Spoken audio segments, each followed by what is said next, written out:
very oldest language on the face of this earth.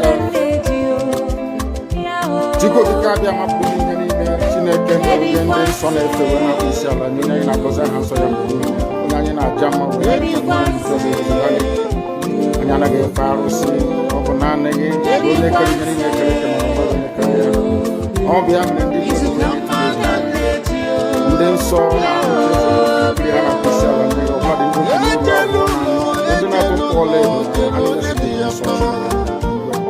no totua yaba no one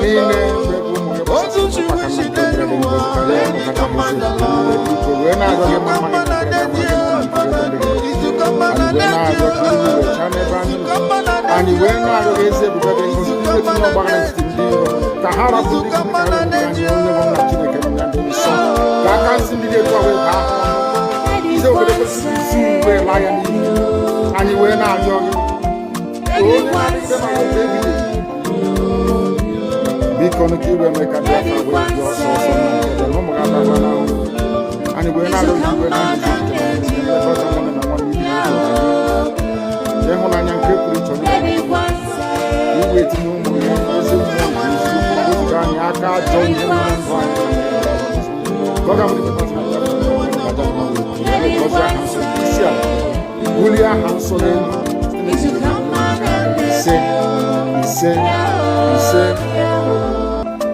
but you know what? I would like you to believe that someone Ekpa is the cause of this. No. I am the solution, and the only way they can get to you is by kicking me out, which is not. I have come. Look what you do.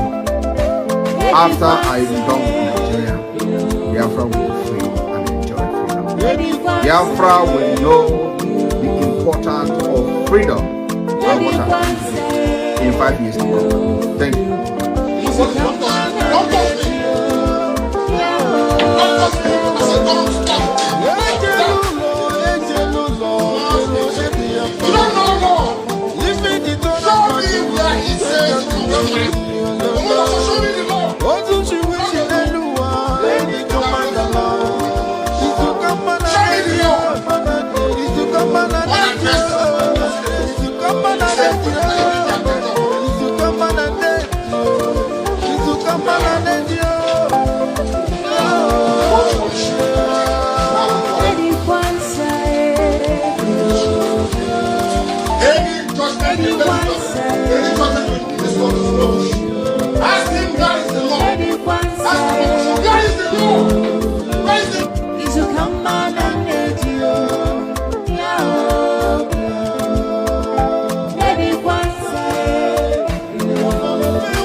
The very oldest language on the face of this earth.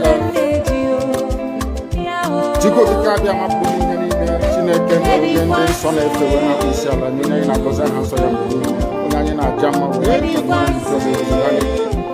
Yanage Faros, Oponane, all the and then saw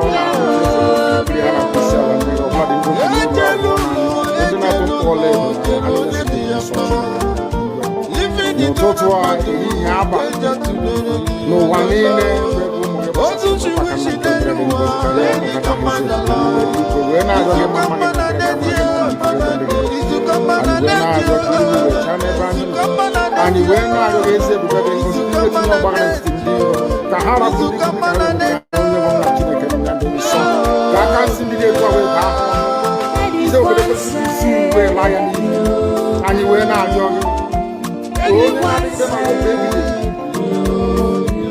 Because you will make a Biafra with your source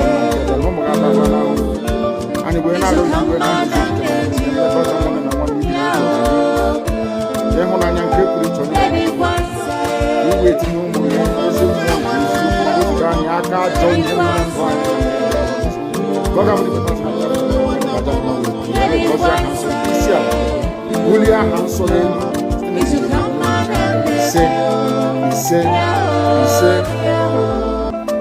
But you know what? They will like you to believe that someone is the cause of this. No.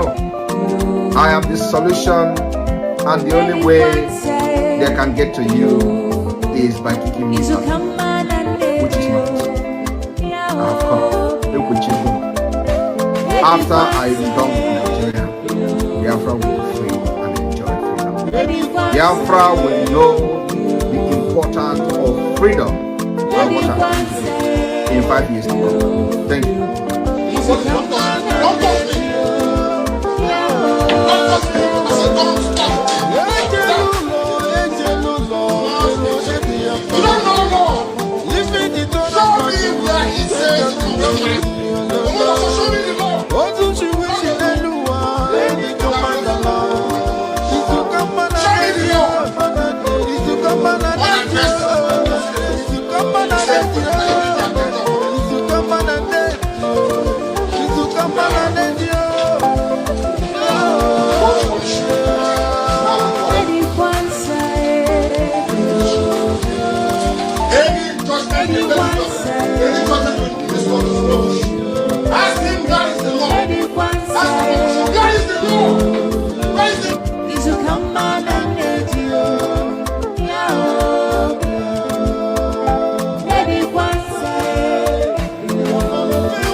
So you keep on supporting evil in the zoo, the more your land will be taken from you. The more your daughters will be raped and abducted, the more your sons will be slaughtered in cold blood. And under one Nigeria, there is nothing you can do about it. Absolutely nothing. Because one idiot that they groomed will rise up and say to you, oh no, it's one Nigeria, there is crime everywhere. Haven't you heard about Zamfara? Haven't you heard about Katsina? There is crime everywhere. That is not the case. The crimes you have in the north, the insecurity you have in the north is as a direct consequence of their own action. They grouped them. Al-Qaeda in the Nigeria, ISIS in West Africa, Boko Haram, Fulani headsmen, bandits, all of them. Who brought them to Nigeria? It's Fulani. Fulani brought them into Nigeria. Everybody brought them in. All the state government brought them in. Are you deaf and dumb and stupid? When you come out and you pretend, oh, we are one Nigeria, go and show. Somebody was asking, where is the boundary, where would the boundary of Biafra begin? And I asked the fool, where did the boundary of Nigeria begin? People from Niger come in and go as they like. Most of these idiots are from Niger. They are building a pipeline to Niger. They are building a railway line to Niger. They are building roads to Niger. Whereas where the money comes from, which is Biafra land, we don't have those infrastructure. No, we don't. But you're taking our money. You come to Soap, you come to Onadi, you come to Ekpa, you come to Agulere, you come to Ekpa, you take our resources, sell it, get the money, and now you're building the way to Nigeria, and you want me to be happy with you. Clap for your Nigeria. One Nigeria. I think you are insane. You come to my land, you take our oil, you take our gas, you take our manpower, you take everything, our VAT, our tax and pay. You are now building a road from Katsina to Nigeria. Airport. Refinery. You take oil from my land, you take it to Nigeria, you refine it, you bring it back to me as a refined petroleum. And you're telling me that country is viable. You're telling me that Nigeria should be supported. You are in one Nigeria. You are not going anywhere and you're dying every day. Because those that they appointed to speak for you, they gave them money so that they will come out. Pages of the newspaper to give the world the giving impression that everything is okay. When things are go and see the contradictions in it. Nigeria is not working. We are marginalized. And then you come back to say Nigeria is fine. You must stay in it together. Are you not foolish? These are the useless intellectuals that you have. On one hand, say Nigeria is not working. You're marginalized. You are being discriminated against, you're suffering, they're killing you everywhere, and you come back to the same place and say Nigeria must be one. Had Nigerians gotten together to say they want to be part of this useless contraption, that's entirely their business. I'm a Democrat, I'm subscribed to it. But have you asked yourself this question? Why is it that all those asking you to remain in one Nigeria has something to gain from Nigeria, or they have benefited in the past? Nothing more, nothing less. I saw the letter that Ekpa wrote to President Biden. In it, Ekpa said, come and help us fight terrorism in order to ensure that there will be no regional destabilization. That is their game plan at the U.S. State Department for very many years, until we stepped in. They keep plotting out these lies. Once Nigeria breaks up, there will be destabilization in the entire region. I say that because you don't understand African history. Most of these people are not people. When I say they say I'm insulting them, no, I'm not insulting you. Most of them are people. In Africa, we are tribal creatures in Africa. In Africa, we are tribal creatures in Africa. We always go back to our village where we are born, where our umbilical cord, our long, where it was buried. That's where we come from. That is why every Christmas, Easter, New Year festival, or August meeting, you see us migrating back to where we come from. And I keep saying these things to Africans, they don't understand it. They don't understand it. Everywhere in Africa during Christmas, if you like, be in South Africa, if you like, let it be in Kenya, you let it be in Rwanda, everybody from the capital goes to the village. If you go to Accra, the same thing happens. This past Christmas, it's very simple to restore the kingdom of heaven upon the face of this very earth, that the scriptures may come to fulfillment. As I keep reminding everyone, anytime you recite the Lord's Prayer, the prayer that Yeshua prayed when they asked him, Rabbi, teach us how to pray.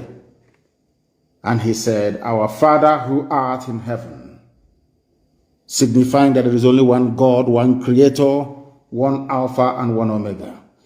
Hallowed be thy name, which means there is no other name above that of our Creator.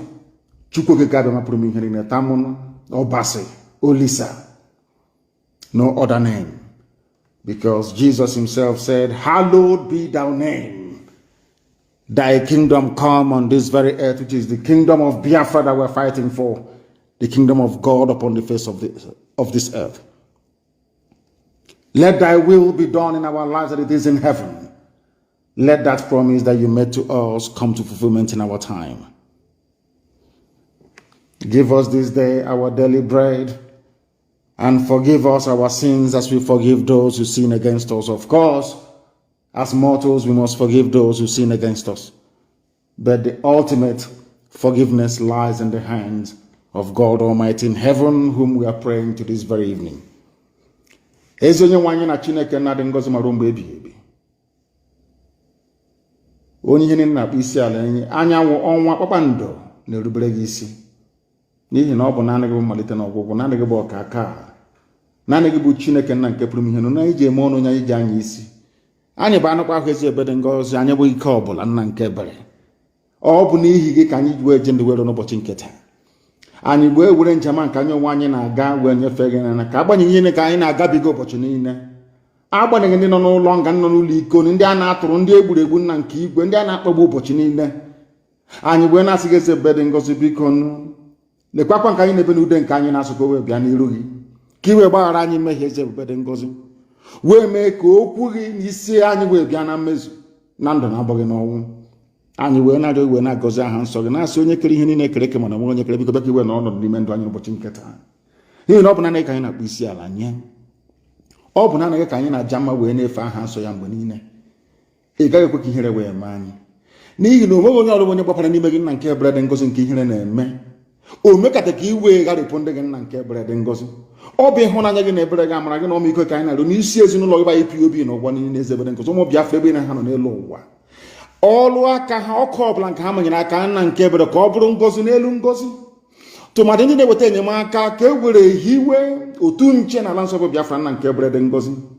Ọ gaghị akọ na akpa ndị dị etu a, ọ bụladị ndị nke nọ na China, ndị gbara onye ego n'ụbọchị nke taa gbasara Eastern Security Network ọbụla ndị kere na Maryland n'oge awa nna nke igwe wee na-atụle ka ha ga-esi weta enyemaka nna nke ebere bịa ka iwe gọzie ha niile n'otu n'otu bịa ka iwe gọzie anyị n'otu n'otu nna nke ebere dị ngọzi n'ihi na ikpete maazị ikwere anyị na nkwa na mmeri ga-abụ nke anyị aka nsị ndị nro abụọkwana ha ọnụ nna nke igwe kwebere kwezugbu zu ya ịghasagbu ya ọ bụghị site n'ike aka nke anyị ọ bụ site na amara gị onye nwe m anyị wee na-arịọ ka ịhụnanya gị na ebere gị ịma mma gị na ọmịiko gị ma ọ baa n'ebe anyị nọ na Biafra ga-abịarịrị nna nke ebere dị ngọzi na-atụfughị mgbe anyị ga-aja aha nsọ gị mma n'ụzọ pụrụ iche ụwa niile ga-esi n'ụmụ Biafra nna nke ebere wee ma na ọ bụ gụnwa bụ Chineke nna nke igwe kere ihe niile ekere eke onye dị nsọ mgbe niile ebighị ebi nara ekele otuto nsọpụrụ ịja mma site n'ebighị ebi ma ruo n'ebighị ka a na-arịọ gị ise. I am always in the habit of making sure that we log onto my Facebook page, Mazi Nnamdi Kanu Official. And I also, the reason why I do it is to try to let our people understand that we are fighting, should I say, a multiplicity of enemies from everywhere, from every angle. Even those who do not have any need nor reason to rise against Biafra, they are doing so because we are the light and the children of darkness are not relenting. Therefore, this evening, if by any means or chance you happen to be kicked off my page or they start to disturb it as usual, as they would normally do, may I recommend that you go to Instagram, please. Mazi Nnamdi Kanu Official on Instagram. They have not gotten there yet. We are also on Twitter. Mazi Nnamdi Kanu. I am on Twitter. 279.9 thousand followers on Twitter, please. Go there, you will find us. We are also on YouTube. University of Radio Biafra on YouTube. We are there. We are also, of course, on our app, which is IPOB Community Radio. Radio Biafra is working. Radio Biafra app, that is. We are on Tuning. We are on a whole host of networks and platforms. If you wish to listen to us, you are more than welcome to do so. Those of you who are in climates of unlimited data, you can go to YouTube. We are there streaming very clearly. And of course, a whole host of other people are doing exactly the same and hosting watch parties as we move along this very evening. Do not forget your pen and your paper, because this is the greatest university on the face of this planet Earth, bar none. Here you will learn the truth that will shock you. Sometimes when you hear what we have to say, you may, of course, rightfully so, have need or reason to doubt the veracity of what we are saying, but in the fullness of time, you come to appreciate that everything you hear on this very platform is the truth, the whole truth, and nothing but the truth. We must preach this very gospel because we have been ordained to do so. Elohim in heaven has ordained that we must preach his gospel before the coming of his kingdom on the face of this very earth. That is why I have said to all of you repeatedly, the reason why Britain doesn't want Biafra to come is because Britain believes rather very laughably that should Biafra come, after that the Messiah will come. That is why there is no way they can allow black people to be free. It's impossible for them. And as we well know, once you have the likes of the Janjaweed with you, once you have people who are willing to do whatever it takes to subjugate their own kind, your work becomes a lot more easier.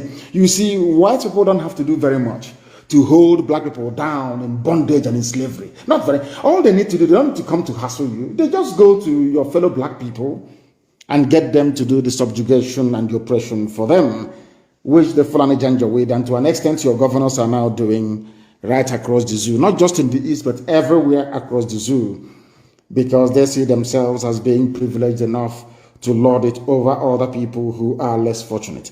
This evening I'm going to start by laying, of course, as we always do, a very firm foundation upon which our discourse this evening shall rest, for you to try to understand the effort that people are putting into trying to stop IPOB. I want IPOB family members all over the world to understand the pride of place they occupy in the minds of those that yearn for freedom. I want IPOB family members to understand that you are the nightmare that the zoo is afraid of.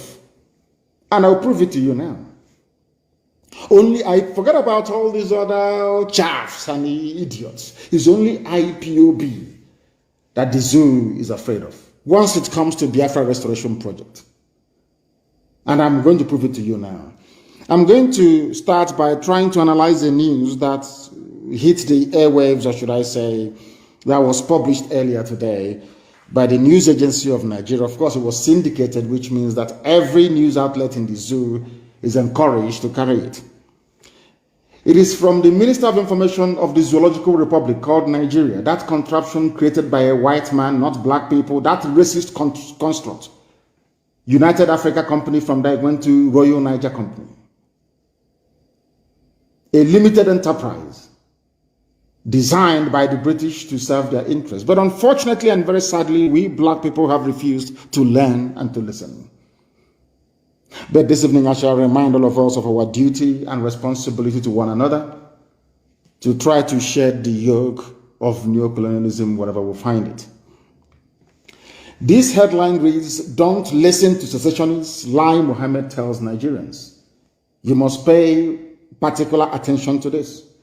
Despite all the raging insecurity in the land, despite the dastardly exploits of ISIS in West Africa, despite the murderous should I say, tendencies of Boko Haram and every other Fulani terrorist group, because some of you should not forget that every terror group in Nigeria is owned and financed by the Fulani. That is something you must understand. Rather unfortunately, and should I say, rather very pathetically, some of you are yet to come to terms with this very reality. To top up the misery for the masses, they control the army, they control the police, they control the customs, they control every arms-bearing agency in the land. Every security agency is in their pocket.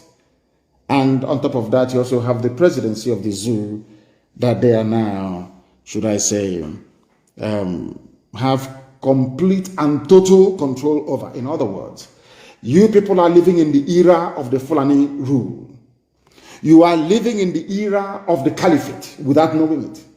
Because you don't have elections in the zoo, you don't have any democracy in the zoo called Nigeria. What you have is the rule, a very primitive rule of the Janjaweed. And to make things worse, there is nobody who is actually in charge. And also I'm going to prove that to you later on, that we are the ones, we are their tormentors, we are the ones that they are most afraid of. No other person. Anything we say on this platform, the zoo, they listen very attentively, they pay very close attention to it, and they do the best they can, either to mitigate it or to try to rubbish what we are doing. And each time they fail, each time they try to make us look bad, they end up looking very, very ridiculous. I'm going to prove it to you this evening.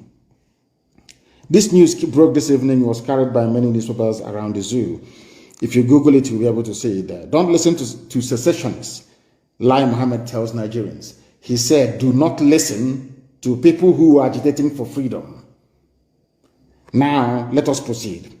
He said this very day, today being Sunday, that the federal government was working hard to improve national security and prevent all secession tendencies, which means what we told you earlier today about the abductions that they're doing, which happened this evening in Uguta, as a matter of fact.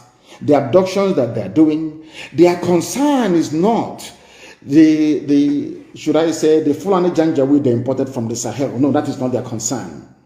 Their concern is also not the Fulani bandits who are raping, pillaging, and killing people all over the place. That too is not a concern to them. What concerns them is secession. If you are somebody raised on this warped sense of nationalism, if you're one of these people unfortunate enough not to reason properly or reason anything through before you embark on either critique or embracing of that very subject or discourse, if you're one of those who are not well educated, you will think that fighting for nationalism in Nigeria, or should I say, preserving Nigeria, is a very good thing. But actually, it means you are badly educated, you are ill-informed, and you are highly unreasonable. Why am I saying this? Because Lai Mohammed is telling you that their problem groups that are involved in trying to divide Nigeria.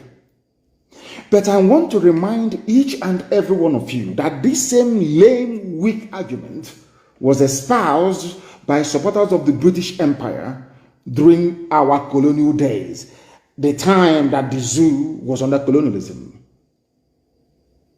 And having said this thing today, as I'm speaking to you right now, there is a man called Bishop Etete. He's been abducted from Akwa Ibom this very day. Chinedu Egwuonu was also abducted in Akwa Ibom as well. That one was abducted on the 6th of April. Nsikak Abasi also abducted by the DSS. The reason why I'm making this announcement this evening is that anytime people get upset, these people, they have relatives. Anytime we keep crying and lamenting, and God decides to send his angels, the unknown government, to go and avenge this level of humiliation, some of you begin to complain and to mutter to yourselves. When Nigerian government themselves are committing high crimes and misdemeanors, all of you keep quiet. How can you go to people's home and you abduct them and take them to Iguacha? Their telephone, their mobile phones were tracked. Where we lost contact was on entry into Iguacha. They switched off all their phones. That's what they have done. They are now in Iguacha, maybe in DSS or whatever headquarters that the Fulanis have planned for us. And in all these places, you have the Fulanis who are in power. These people are fighting for freedom. The same way that Nnamdi Azikiwe fought for freedom, should I say to an extent, independence, for the same people today who are hell-bent on killing everybody, fighting for the same thing that they fought for under British rule. Britain argued, or should I say those that believed in the empire argued, that if you allow all these countries, if you allow India to become independent, the jewel and the crown they used to call India, if you allow South Africa to go to the Boers, if you allow all these countries in Africa to become independent, that will weaken the British Empire. We are one. We speak English. English language binds us together. The same stupid, spurious arguments being made up by the likes of Lai Mohammed till this very day. Why did the likes of Azikiwe fight for independence? Why did the likes of Awolowo fight for independence? How come, I'm asking, how come the likes of, to an extent, very limited extent, Enahoro fight for independence? Why? Okotiebo, why did they fight for independence? Why didn't they all argue that we should remain in one big British empire, one big family being ruled by the Queen? Even when they got independence in 1960, how come in 1963 they argued that the zoo should become a republic? That the Queen should no longer be the head of government of Nigeria? Why did you do that? Why is it that now that people are agitating for exactly the same things that you fought for and agitated for under colonialism, you have issues with it? Let us look at what Lai Mohammed has to say. They are working very hard to improve national security by abducting people today in Uguta. They abducted some people today in Uguta as well, not just in Akwa Ibom. In Uguta today, they went and they abducted some people there. The man ran away, they took the wife. A woman. This is what Fulani people are doing. Any day now, people become angry and enraged and they react. All of you will come on social media and on the useless Zoo newspapers and be yapping rubbish. Today that the DSS are busy abducting people, you will not say anything. And I want to ask you this question. How many Fulani bandits has the DSS abducted before in the past? Sheikh Gumi knows where they are. How many of them have been abducted? The answer is zero. Absolute zilch. Nothing. He gave this, he was speaking on a radio program, I think it was in Lagos, it's called EB, Abasade. He urged Nigerians not to listen to IPOB, not to listen to Nnamdi Kanu. That's what he's doing. He said, speaking specifically on the issues around security, Mohammed said that federal government's efforts in that respect necessitated the town hall meeting on security held on April 8 in Kaduna. The people causing the problem are the same people that they went to have a town hall meeting. In the same state, being governed or being ruled by a man, that midget El Rufai. that openly told all of you that he was traveling to Chad, to Niger, to Mali to go and pay Fulani terrorists and bandits to stop killing all of you. He was the man, when asked what was happening in southern Kaduna, he said that the Fulanis were exacting revenge.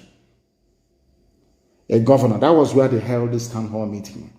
I want to let the whole world understand that Nigeria itself is steeped in hypocrisy.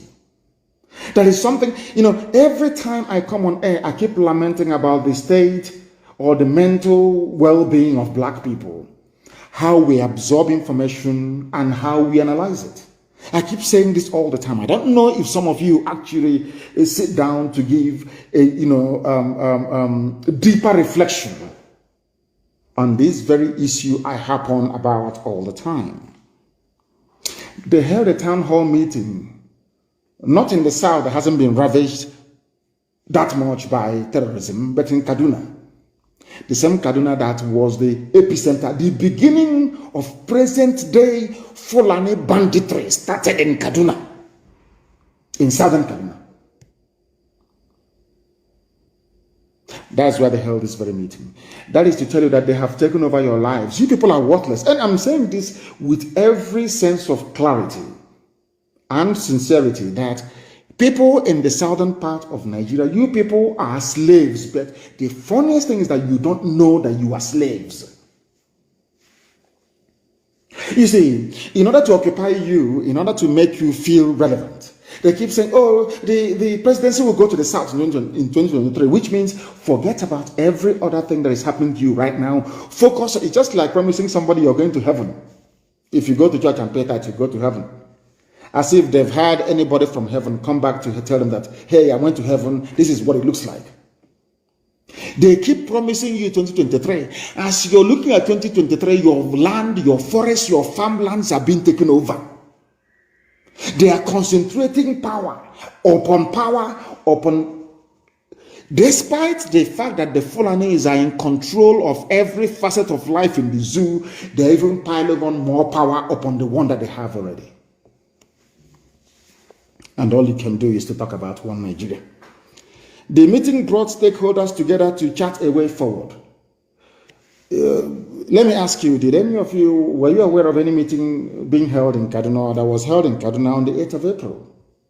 Stakeholders is basically Fulani people, maybe from Chad, from Niger, from Timbuktu, with the Sultan in charge.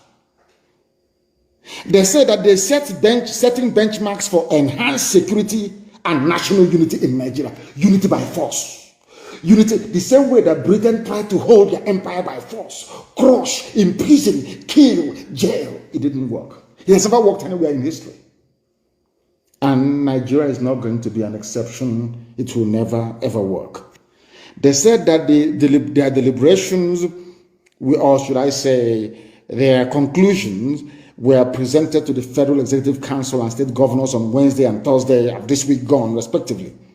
Lai Mohammed pointed out that what united Nigeria was more important than those issues threatening its continuity. And I want to ask anybody with any sense of, I don't know how to put this so that people can actually understand me. I want people to ask themselves this question. What are those things that unites Nigeria? I know some idiot will tell me that an Igbo man trading in Sokoto, in Uguzo, in Kotangora is what unites you. The same way you have Igbo people running successful businesses right across the whole of Europe and in the Americas. The most successful immigrant race into the United States of America are Biafran people. I think it's an official document, isn't it? The most successful immigrant race into the USA are essentially Biafran people. Are they not doing very well in the USA? They are excelling in the USA. Is anybody in their right senses ever suggesting that we should be one country with the USA because our people are doing very well? I want to be very generous to the likes of Lai Mohammed and all those misguided nationalists that you have in the zoo called Nigeria. It's a very simple question. If you claim that somebody doing business successfully in Maiduguri or in Bauchi is a panacea, is the reason why we should be together as one country. There are people who are doing very well in the UK as we speak, running successful businesses. It doesn't matter if they are Biafrans, there are Yoruba people doing exceptionally well. These are multimillionaires in pound sterling. Are you now implying that Britain should come back to recolonize us? Because there are people who are doing very well in Britain. Simple common sense. I'm sure that you know that the answer is no. So I want Lai Mohammed and all those peddling this fictitious line that what holds us together is more than what divides us.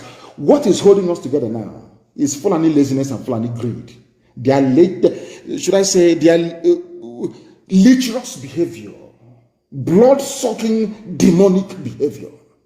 They contribute nothing to the national coffers. I keep asking myself all the time, if you sit down and you ask yourself, what is it that the Fulani Janjaweed, especially their so-called elite, are contributing towards the national development of the place called Zoological Republic of Nigeria? The answer is absolutely nothing. All they do is that they steal. The ordinary Alamajiri Janjaweed may move cattle from place to place. At least they provide meat to an extent to those that want to eat their useless poisoned meat. What does a ordinary Fulani Janjaweed so-called elite, all of them that are stealing money and sharing it in Abuja, in Kaduna, in Sokoto and all that, just tell me what they have contributed. I keep asking this question, nobody can answer it. Absolutely nothing. But Lai Mohammed is saying that what binds us together is more than what divides us. And he went on to say, listen, we are moved by security issues around the country and called for a meeting of all relevant stakeholders on April the 8th in Kaduna. That we have ethnicity issues is not new. I'm quoting verbatim what Lai Mohammed said. That we have ethnicity issues is not new. Then he started to mention the problems of Nigeria. Number one is the beloved IPOB. Second, Boko Haram. And thirdly, farmer-header clashes, not Fulani bandits. The reason why this animal called Lai Mohammed mentioned Boko Haram is because over the years they tried to coerce Boko Haram to deliver their own agenda, their own jihadist, Wahhabi, Janjaweed agenda, and Shekau said no. That's why they're including them here. And the last, but not the least, is farmer-header clashes. You know that it is the Fulanis, they claim, the same people that told us that those in our forest killing us in Benue, in Agatu, those in southern Kaduna slaughtering us in Zango Kadaf. They said, they opened their mouth, go and Google it, they said, these are foreigners, foreign headsmen. That was what they said. But today, the Fulani rampaging, kidnapping, killing, raping, murdering people, known as Fulani bandits, they are not included in the list of Lai Mohammed. The number one people to appear there is your beloved IPOB, followed by Boko Haram. No other people. No, that is why I said to our people, anybody against ESN, you must be sick in the brain. If those people who are clamoring that they want to also provide 5,000 men, if they are serious, if they are a thorn on the flesh of the zoo, they would have been mentioned. We are making progress. The title of this particular State of the Nation address today is putting Biafra in the spotlight. Without wasting any of your time, as we continue to search for lasting peace in Africa, in West Africa, in Sahel region, and by extension, the peace that will also affect positively the international community like the West and America and Asia. We, the Biafra people, must exit Nigeria and form another Israel in Africa for global peace. I made bold to tell our international collaborators today that in order to have lasting peace in Sahel region of West Africa, there is a need for a new nation to emerge, a nation that will continue to play the role of the Israel in the Middle East. To achieve this, we have approached the Parliament of Finland and we have presented our case, the Biafra people. We informed the Parliament of Finland that the leading figure and the symbol of the struggle to restore another Israel in Africa, called Biafra, for the freedom of the Biafra people from Nigeria, in the name of Nnamdi Kanu, who was and is still the hope of the oppressed people of Biafra, was kidnapped. And because of his thoughts and advocacy for a better life and a better society, and for the freedom of Biafra people from Nigeria, Nnamdi Kanu was kidnapped, extraordinary rendition to Nigeria. He was tortured 8 days in Kenya. Nnamdi Kanu visited Kenya voluntarily, and the Fulani-controlled jihadist government planned him, thereby breaching international law impunity. So we informed the Finnish parliament, as we had a historic meeting on the 22nd day of June 2022. This meeting is going to go down in the history of our freedom. I want to inform the world and the other people who may be joining this particular league to restore one of the most important nation in Africa, or to become. As we speak today, the ethnic cleansing of Christians and the indigenous people in Nigeria by the Fulani jihadist government, and the request to be part of the process of Biafra independence from Nigeria. We have made this request and the Finnish government. We also informed the Finnish parliament and the Finnish government the systematic prosecution and the genocide against Biafra people and Christians by Fulani controlled terrorists, and then also official from the Muslim background in the northern Nigeria, as it posed a very serious concern for the entire free world. The Fulani-led federal government is looking fingers and even sponsoring the violation of human rights and the right of the Igbo Biafrans and other Christians in Nigeria.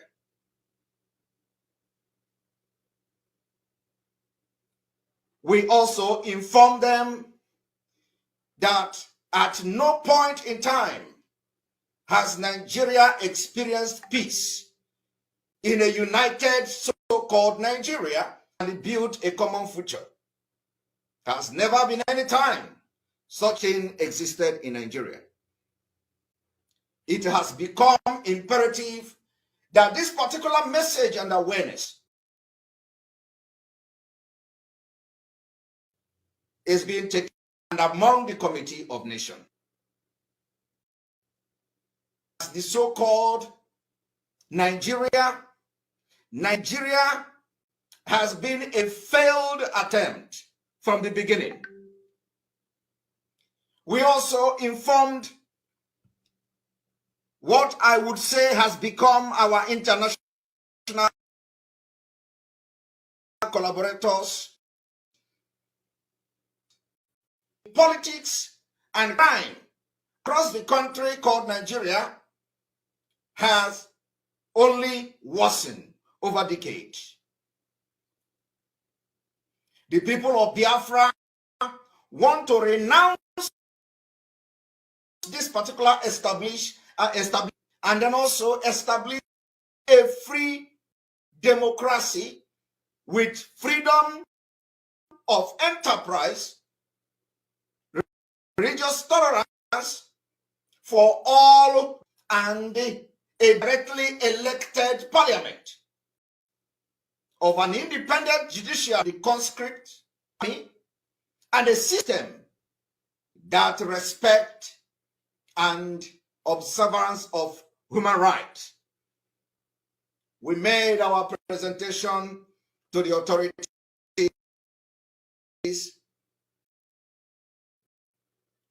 and they were interested. And people are saying I should refresh, which we are going to do. Heaven, the very oldest language on the face of this very earth. Because I can say that from what I have just listened from you, it is just not ordinary. Very wonderful.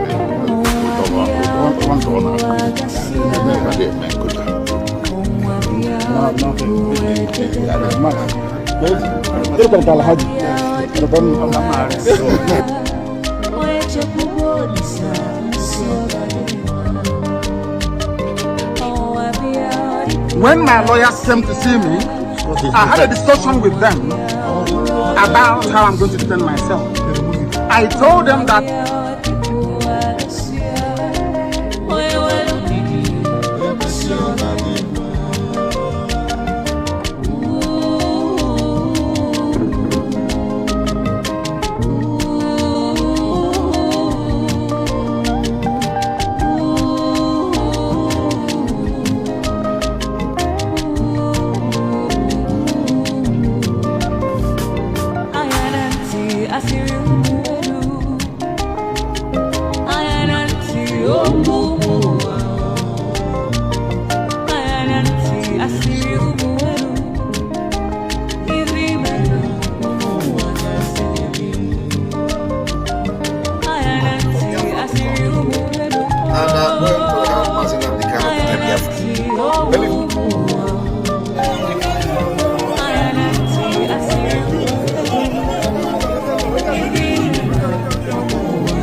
Welcome. Thank you for joining us on today's program. I appreciate you wherever you are joining from. Kindly like and share the program to all platforms. Share to family and friends. Share to those who are close to you. Invite someone to join us this very time so that we can be able to pass the few messages that we have to pass. Our supreme leader, Nnamdi Kanu, has spoken a lot, Our Prime Minister, Mazi Simon Ekpa, have laid a strong foundation, and we are here doing exactly what they want us to do, and we will continue to do so. Wherever you are watching the program from, I want to remind you that in this platform, we do not come here to instigate violence. We don't come here to preach hate. We do not come here to attack people or individuals. The only thing we do in this platform is to preach the gospel of Biafra. Say things the way they are, regardless how people feel, regardless what you think, regardless what is your own opinion. In this platform, we say it the way it is. Whether you like it or you don't like it, it is up to you. The choice remains yours. What you do with your life, what you do with your information, what you do depends on you. And the one thing you have to know is that there will be consequence for every single thing that you do in life. So I welcome everyone that have joined us. And this day, we are here to do as we always do. Remember, a lot is already happening. As we speak, the contraption called Nigeria is always going at war with Biafra. The war against the Biafran restoration is intensifying. It is getting much more hotter than it is. But today, it's unfortunate we cannot be able to hold ground the way we have been doing in the past. But all we have to do is, wherever you are today, continue to pray for our brothers and sisters in Biafra land. Continue to pray for our liberation army. Continue to pray for those who are putting their life on the line in Biafra land. Pray that Chukwu Okabiam will continue to protect them, will continue to guide them. We see that Nigerian government is intensifying on the attack, going house to house, going villages to villages, taking the life of the innocent. The young men of Biafra in Biafra land are no longer safe. People cannot go out safely and come back safely. People cannot be able to even travel home, those who are in that contraption. It is sad, but that is the situation.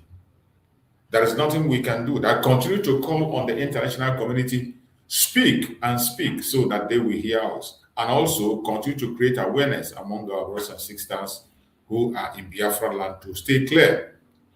You must be security conscious at all times. Being a Biafran in Nigeria today, you know, is like a death sentence. Being a Nigerian alone is a problem, let alone being an Igbo Biafran. You must know that you are endangered species in that contraption called Nigeria. You are an endangered person in contraption called Nigeria. As long as you are a Biafran, you identify with Biafra, you are an endangered person. Don't ever forget that. You must be careful what you do, where you go, what you say, and how you carry out your activities on a daily basis. It is very important. Our duty here is to say the little we can. The action is in your hand to take. Whatever you do with information, it depends on you. Whether you listen or you don't listen, it is your business. The only thing I do here is that the earth will bear me witness. The breeze will bear me witness. The land of Biafra, our ancestors will bear me witness that I spoke and I did my part. It is your own side to do your own part. So today we have come to speak.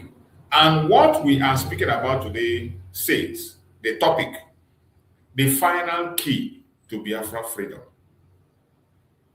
Why Mazi Nnamdi Kanu and Prime Minister Simon Ekpa release changes everything.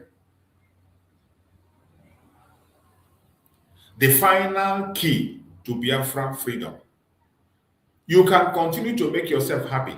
You can continue to pretend. You can continue to convince yourself in whichever way you like. But whenever I come on this platform, I will speak the truth and nothing but the truth. And the topic says, the final key to Biafra freedom. While Mazi Nnamdi Kanu and Prime Minister Simon Ekpa release changes everything. The release of Mazi Simon Ekpa and the release of Mazi Nnamdi Kanu is the only game changer that can confirm the freedom of Biafra people. The release of Mazi Simon Ekpa and the release of Mazi Nnamdi is the only confirmed game changer that is the key to the freedom of Biafran people. I don't care what you think. You are entitled to your opinion. You are free to feel the way you want to feel. You are free to listen to whatever you want to listen to. But I'm telling you that the key to our freedom, is the release of Mazi Simon Ekpa and Mazi Nnamdi Kanu. That is why I never shy away from that part. That is why I always make them part of everything I do in my platform, calling for their release. Only their release can guarantee the freedom we are talking about. You can pretend for all I care. But for as long as they continue to be in the net of the enemy, we are going to be in captivity. We will not have a voice. And the enemy knows that. Every one of you know what Mazi Nnamdi Kanu did when he was with us. You also know what Mazi Simon Ekpa did when he was with us. You know how scared the Nigerian government was. Whoever becomes their president or whatever, when they hear these two names, they shiver. When they hear these names, they think twice in whatever they want to do. And it has remained that way. This is why they are fighting so strong to make sure that these names do not come to the picture again. If you care about your freedom, if you are a genuine Biafran, the only thing that should matter to you today is the freedom of Mazi Nnamdi Kanu and Mazi Simon Ekpa. And that brings us to the topic today, the final key to Biafra freedom. Why Mazi Nnamdi Kanu and Simon Ekpa Njoku release changes everything. The game changer you are waiting, the game changer you are looking for, is the release of Mazi Nnamdi Kanu and Mazi Simon Ekpa. And if you love yourself, if you care about Biafra freedom, you should support anything that has to do with their release. Forget about every other nonsense you are doing. Forget about every other shenanigan, every other drama you are playing. Forget about every other drama you are playing, every other thing you're creating to make yourself happy. Forget about all your necessary celebrations. Focus on the release of Mazi Simon Ekpa Njoku and Mazi Nnamdi Kanu. I welcome every one of you once again, wherever you are watching from. I welcome you to this critical, urgent broadcast. I want you to listen to this broadcast with an open mind. I know some of you are very sentimental, that you are not even patient enough to pay attention and digest information. Whatever I'm saying here does not take away your opinion. You are still entitled to your opinion. But at least give a listening ear. Just maybe you will understand that that thing you think is the right thing might not be the right thing. Today, I'm not here for noise. I'm not here for distraction. I am not here for division. Every one of us in this platform today, we are here to face a hard truth. And you must prepare your mind for this hard truth. A truth many people are avoiding. A truth many people are afraid to confront. A truth that will determine the future of Biafra. And that truth is this: are we truly focused on what matters most for the actualization of Biafra? Or have we allowed distraction to scatter our strength? It is a question. Are we truly focused on what matters most? Are we truly focused on what matters most for the actualization of Biafra? Or have we allowed distraction to scatter our strength? Stay with me, because today's message may challenge you, but it will also awaken you. So no matter how difficult or how hard it is, be patient. Be patient. Just hang around until the end of the message. You cannot tell. This message might be for you. This message might be a game changer for you. Stay with me. Let us begin by understanding where we are. The Biafran struggle has gone through many phases. The Biafran restoration struggle has gone through many phases. From silence to awareness, from awareness to global attention. Today, we are in global attention. I want you to pay attention. Just follow me closely and gradually. Don't allow anything to distract you. Keep away your malice, your envy, your whatever. Keep them aside. The Biafran struggle that you and I are talking about has gone through many phases. Number one, it has gone through the silent phase. A period where people were silent and scared of opening their mouth to mention Biafra. From that silent stage, it has gone to awareness. It went to awareness, which was where Nnamdi Kanu appeared and did a very wonderful job. With the IPOB, Nnamdi Kanu used the indigenous people of Biafra, IPOB, to preach a massive awareness message. And I give that credit to every member of IPOB and our Supreme Nnamdi Kanu. The awareness was huge, massive, and I bet you it is that awareness that brought many of us today, that kept many of us today, that gave many of us the knowledge that we have today. Then from awareness to the Biafran people, awareness to those locally, it has taken us to global attention. Where we are now, global attention. The international community is speaking about Biafra. The whole world have heard the story of Biafra.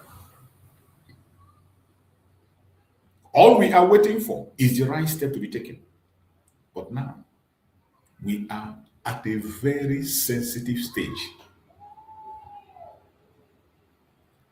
Wherever you are as a Biafra, I want you to know that we are in a very sensitive stage in this restoration of Biafra. A very sensitive stage. Maybe you did not know before. Now you know. A stage where clarity of purpose will determine success or failure. In everything you are doing today, clarity matters a lot. And it's only clarity of purpose that will determine our success or our failure. We have moved from silence to awareness, from awareness to global attention. And today, we are in a sensitive stage. A stage that demands clarity. The world wants to know exactly what we want. What is our purpose of gathering? What is our purpose of crying? What is our purpose of shouting? The time to show the world clarity of purpose. Very sensitive stage. But it's unfortunate that some of us are not paying attention to this sensitive stage. So many of us are ignorant to this sensitive stage. At this sensitive stage, when you are supposed to be telling the world exact problem, what you want or what you need, what you tell the world is that your brother is a thief. What you do is to blackmail your brother, is to blackmail your sister, is to blackmail your fellow Biafra. This is what you do. A time when the world's ears are open, listening to hear what actually is your problem. Before you and I, Nigeria was designated as a country of particular concern. That designation is not a joke. And Donald Trump is following it up. The persecution of the Christians have increased. Attack from the terrorists has drawn a global attention. The evil of Nigeria and involvement of Nigeria in terrorism is in the open. The only thing the world needs to do is to pay attention and listen to you. The clarity of purpose. A stage where clarity of purpose will determine our success or our failure. Yet, what do we see today? What do we see? Confusion, internal disagreements. That is what we see. Shifting priorities. That is what we see. And distractions that are pulling attention away from the core objectives. That is what we are seeing today in various platforms. What we see today is distraction that is pulling attention away from the core objectives of the Biafran people. The core objective of Nnamdi Kanu and Samuel. Instead of us following that objective and pursuing it, we are focusing on confusion, internal disagreements, shifting priority, and distracting ourselves. And we must ask ourselves honestly, what is the central focus of this movement right now? I want you to ask yourself, wherever you belong, whatever title you give yourself, whichever thing you mention, you call yourself, whichever title you give yourself, I want you to ask yourself, what is the central focus of this movement right now? And when you answer this question, answer it sincerely from the bottom of your heart. When you answer it by yourself, for your own self, then look at your group. Those of you that are in various groups, look at your group and ask yourself, that's your answer. Does it resonate with what your group is doing practically that you see? Does it resonate? What is the central focus of this movement right now? This is a question for every Biafran child, elderly, man, woman, old, young. Because without focus, even the strongest movement can lose direction. Without focus, even the strongest movement will lose direction.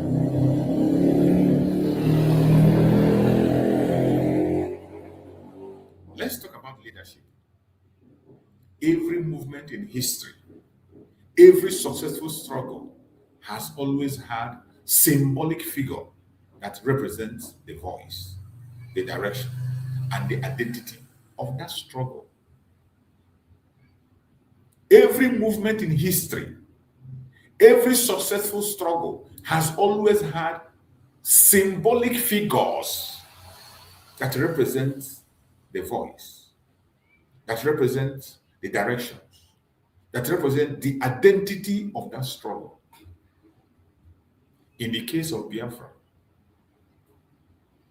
in the case of our own Biafra struggle, individuals like Nnamdi Kanu and the Prime Minister Simon Ekpa has become central figure in the conversation. Nnamdi Kanu and Simon Ekpa has become the central figure in the conversation, and you can't beat it. Continue to deceive yourself. You can continue to deceive yourself. You can continue to lie to yourself. You can continue to make yourself happy by either including yourself or removing one of these in the picture to make yourself happy. Go ahead.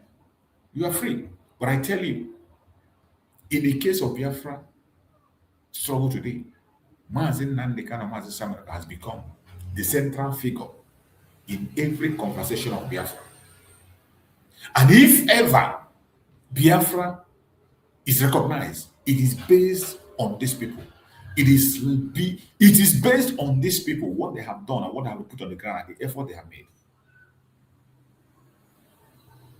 I want you to listen carefully. This is not about personality. My message is not about personality. This is not about emotions. This is about strategy. Because whether you like it or not, whether you agree or you disagree, the reality is their situation has become deeply tied to global perception of the Biafra struggle. So it doesn't matter how you feel about Mazi Simon Ekpa. It doesn't matter what you feel about Mazi Nnamdi Kanu. It doesn't matter what you say or how you see them. Their situation today, the situation of Mazi Nnamdi Kanu and Mazi Simon Ekpa today, has become deeply tied to the global perception of the Biafran struggle. You can't beat it. You can deny it for as long as you can. But that is the truth. And perception in any struggle matters. Perception in any struggle matters. So when I tell you that if ever we are going to be recognized as we are expecting, Mazi Nnamdi Kanu and Mazi Simon Ekpa will be on the picture, and it will be based on them, what they have done.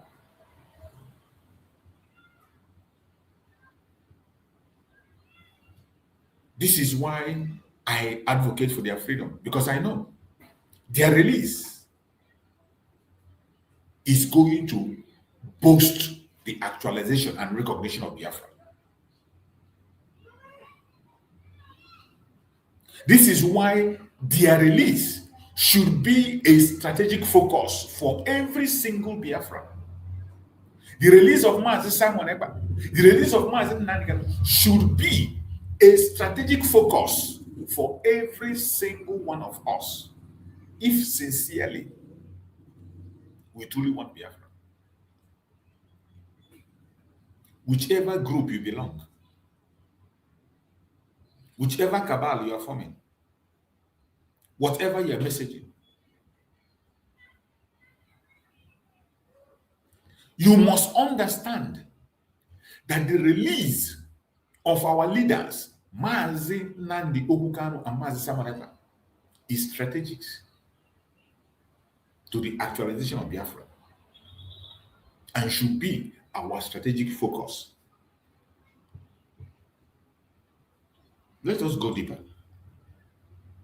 Why are people saying that their release is important?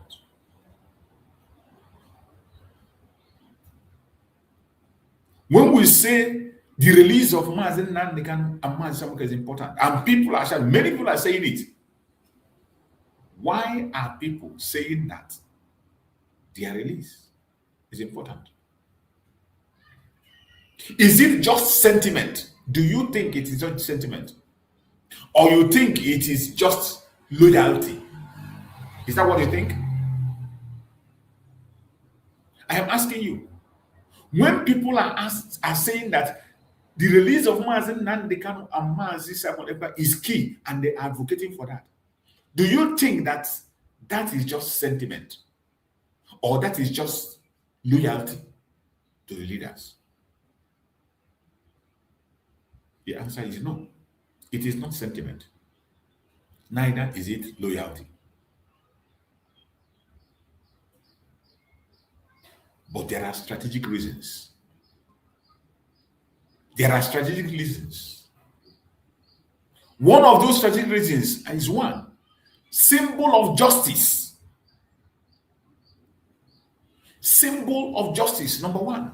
Their continued detention raises questions globally about justice, right, fairness, and in any self-determination movement, justice becomes a powerful narrative. Do you understand that? Their continued detention raises question. The continued detention of Nnamdi Kanu raises question globally about justice system in Nigeria and across the world. It's raising question about human rights, question about fairness, and most importantly, in any self-determination movement, justice becomes a powerful narrative. You understand why we must focus on the release of our leaders more than any other thing you think you are doing. More than any other drama you think you are doing to praise yourself or to exalt yourself or to make yourself happy.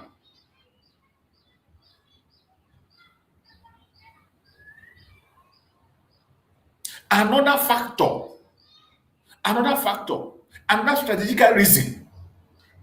strategical reason why we must continue to advocate for their freedom. Another strategical reason, number 2, that is the reason why we must ask for their freedom, is for unifying factor. They are unifying factor. These 2 individuals are a unifying factor. You can't beat it. There is no other creature anywhere, there is no other human being anywhere that has the quality they have in unifying Biafra. So one of the reasons you must focus on their release and talk about it and take it as a priority more than any other thing is unifying factor. Movement becomes stronger when people rally around a clear common goal. Right now, one of the most unifying call is focus on justice and due process. This is one of the unifying call. It unifies every single one of us, no matter the group you belong, no matter who you are following, no matter who you support. Every one of us is talking about justice and due process. Justice and due process. Justice and due process. And that has become a unifying factor through our leaders, Mazi Nnamdi Kanu and Mazi Simon Ekpa. I want you to reason with me. Another reason why you must know that their release is major. It is something that every one of us must focus on. More important than anything you can think about in this struggle is global attention. Global attention. The international community does not respond to noise. They respond to clear, consistent messaging. When the message is focused, it becomes louder globally. If every one of us can focus on one message, free Mazi Nnamdi Kanu, free Mazi Simon Ekpa, free Biafran leaders, not by noise, not by attacking each other, not by propaganda or blackmailing one another. Focus on the real message. That is a game changer. A lot is going to change. A whole lot is going to change. Another reason why their release is very, very important, and most important thing you must focus on, is moral positioning. Moral positioning. A movement that stands on principle of justice and fairness gains legitimacy, and legitimacy is power.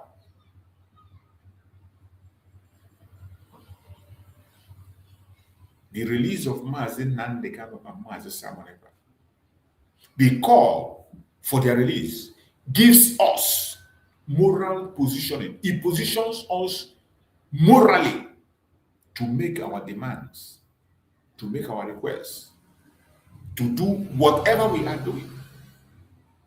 Their detention Continued detention gives us that moral right to pursue our self-determination. And the call for their continuous call for their release gives us that moral positioning.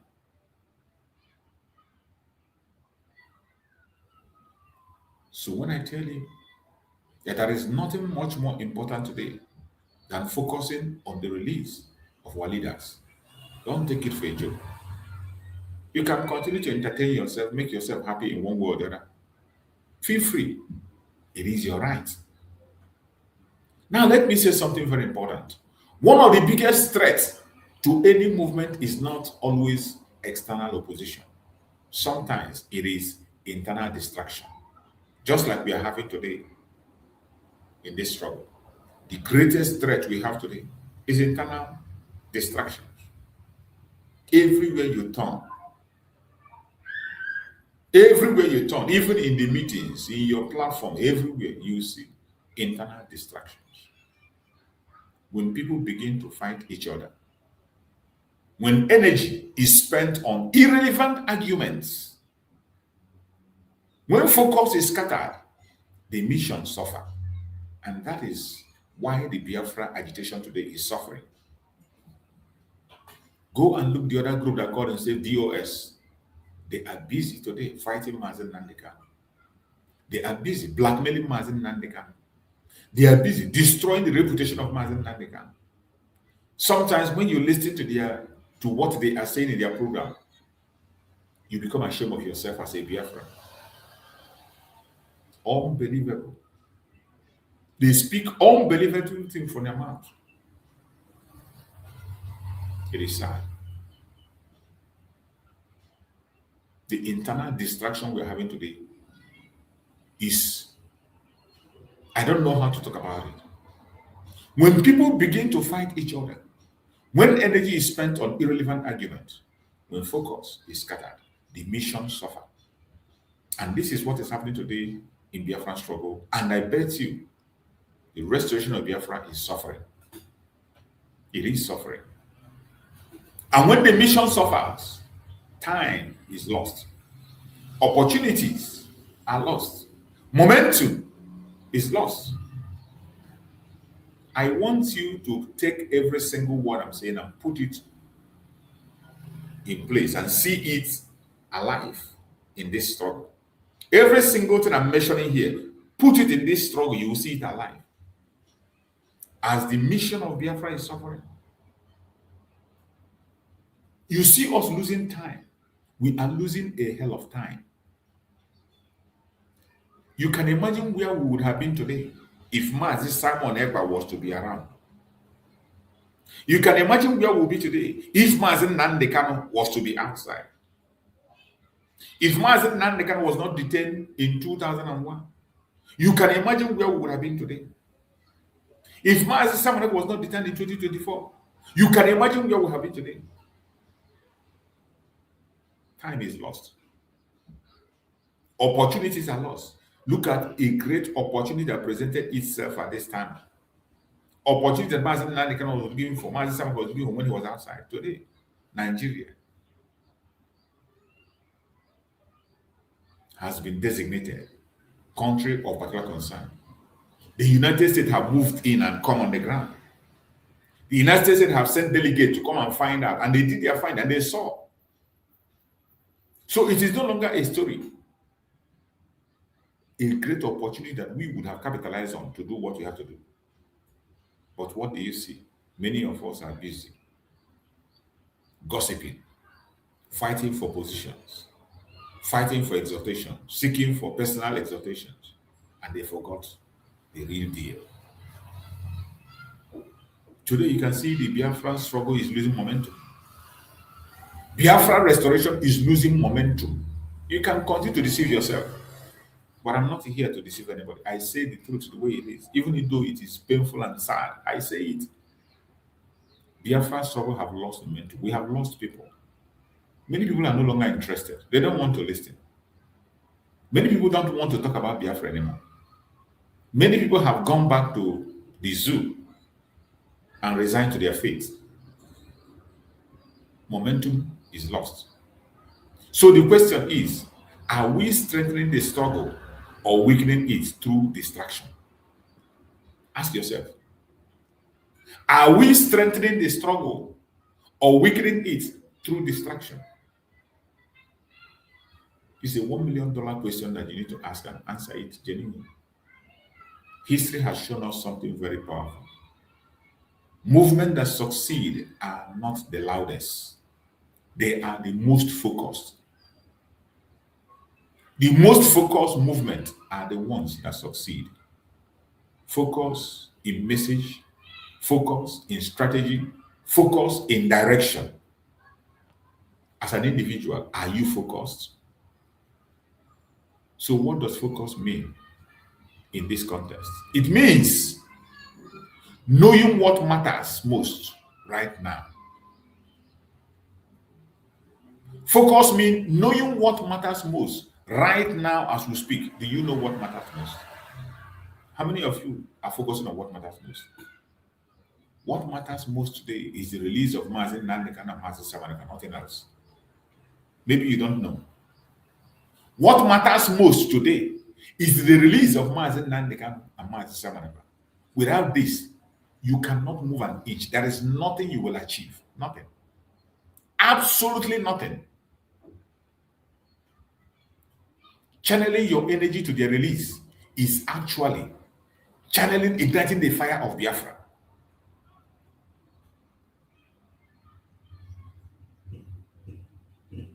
So, knowing what matters most right now. Very important. Aligning effort towards that goal. Let all your effort be towards achieving that goal. What is the goal? Free Nnamdi Kanu, free Samaneka. Align your effort towards their freedom. Align your effort, your thought towards their freedom. Avoid unnecessary division. Avoid unnecessary division that is not going to yield you anything. Speaking with clarity and consistency, because when focus is strong, momentum builds. And when momentum builds, change becomes possible. But some of you will continue to deny these facts. Some of you will continue to pretend. Some of you will continue to make themselves happy with their lives. It's up to you. You are entitled to whatever you want to do. Let us not forget something very important. The Biafran struggle is not happening in isolation. The world is watching us. The international community is watching us. International organization, human rights groups, observers across different countries, they are watching us. They are watching narratives. They are watching consistency. They are watching our discipline. Maybe you don't know. Just as we are in this platform, we were 2 or 3 of us in this platform, and you think it's just 2 of us. It's just not 2 of us. They are watching. It's not just 2 of us that you see here. They are watching. They come and they look at us and they go. And the question is, what are they seeing when they come to watch us? What do they see? When the international communities come, when the international organizations come, when people that matters come to our platform to listen, what do they see? When they come to watch your video, what do they see? What are they seeing? Are they seeing unity or confusion? Are they seeing clarity or contradiction? Because perception can influence outcome. Maybe you don't understand. I ask you again, what are they seeing? What do people see when they come to your platform? The international community, people that matter, those who want to hear our voice, to relate our problem. When they come to listen to our programs, what do they see? Are they seeing unity in your program? Are they seeing unity in your group? Or they see confusion? Through everything you say and do, is it confusion that they see? Are they seeing clarity or contradictions? Contradictions. Mr. A will be saying different thing. Mr. B will be saying different thing. We say that the release of our leaders matters. You go to your platform, you say it doesn't matter. You can do it. Whether they release them or not, you will do it. You can't do nothing. There is nothing you can do.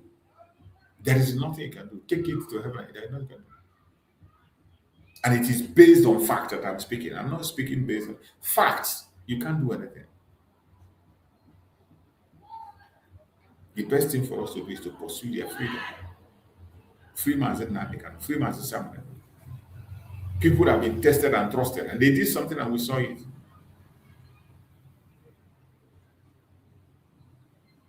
What do they see when they come to us? What are they seeing? Are they seeing unity or confusion? Are they seeing clarity or contradiction? Because perception can influence outcome. This is where we must be honest with ourselves. A call for strategic unity. We must be sincere to ourselves. We must be honest to ourselves. We must be honest with ourselves. Unity does not mean everyone agree on everything. I have explained unity of purpose almost every day. I explain it. For those of you who pretend not to know what it means, I explain it every day. Unity does not mean everyone agree on everything. No. Unity means aligning on what matters most at a critical time. And right now, they call for justice. They call for due process. They call for focus is what matters. It matters a lot. These are areas where alignment is possible. So instead of asking who is right, we should be asking what is effective. It's not about who is right or who is wrong.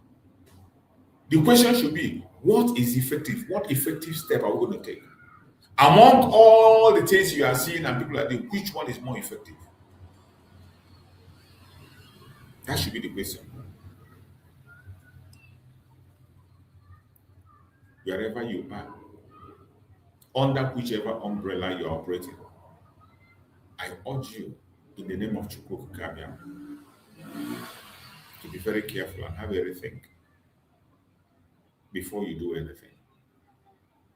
Chukwu Kabiam, who brought us and kept us today, has a reason, and we must not disappoint him. We must not disappoint him. He has done his own part for us. It's left for us to claim ours. We are at a defining moment today. We are at a defining moment. A moment that requires clarity, discipline, and focus. Because history does not wait. Time does not pause. And opportunity does not last forever. So the question remains, will we stay focused on what truly matters? Or will distraction take us off course? The choice is ours. I ask again, will we stay focused on what truly matters? Or will distraction take us off course? The choice is ours. What matters today is the release of our leaders, Mazi Nnamdi Kanu and Mazi Samuel. There is no other project that is greater than that project. That should be our focus today. And every one of us should focus on that. I will leave you with this. Focus is power. Unity is strength. Clarity is direction. And without this, no movement can reach its destination. But with them, anything becomes possible.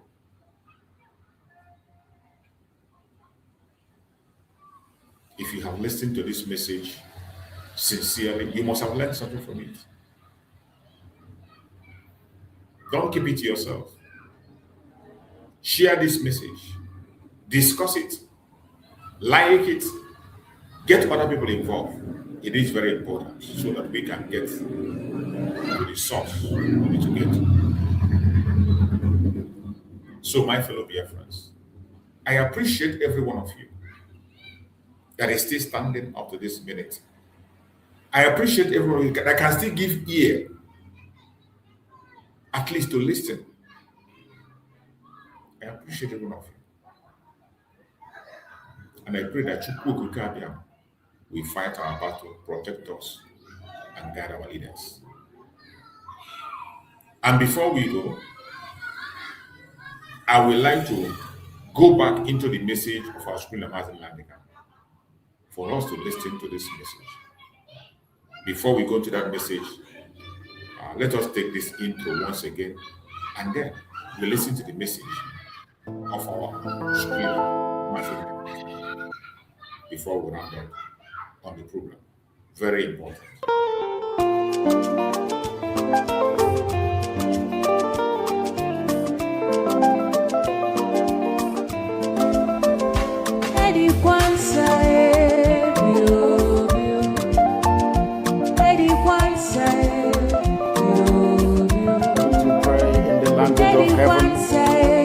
The very oldest language on the face of this earth.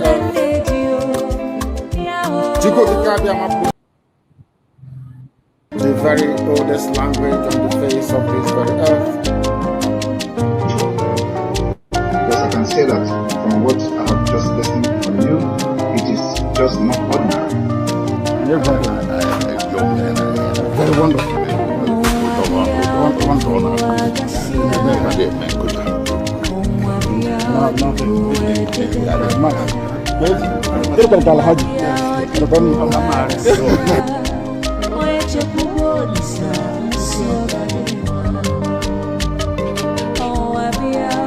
When my lawyers came to see me, I had a discussion with them about how I'm going to defend myself. I told them that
Thank you so much. Thank you so much for your patient waiting and hanging on with us.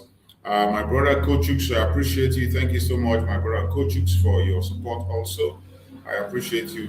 And I thank everyone that have joined. You know, we lost our main channel, David Herbert channel. They hijacked the channel, so I'm still battling to retrieve it. I have not yet retrieved the channel. So we'll be broadcasting here. Everyone that have joined us, like and share so that other people will know that this is where we are broadcasting now. Our initial channel have been hijacked, and we are still working hard to see if we can be able to retrieve that very channel. But for now, this is where we are broadcasting. So many of our audience and followers don't know that this is where we are, and they are still waiting and searching. This is our backup channel, and this backup channel is where we will be broadcasting until we retrieve our main channel. So try and like and share. As you join us, like the program, share it so that others can be able to get the message also. So before we round up, let us get this message from our screen, Nnamdi Kanu. A very important message. We continue to hear him because every single thing we are saying today is message that he has passed. It is a reminder.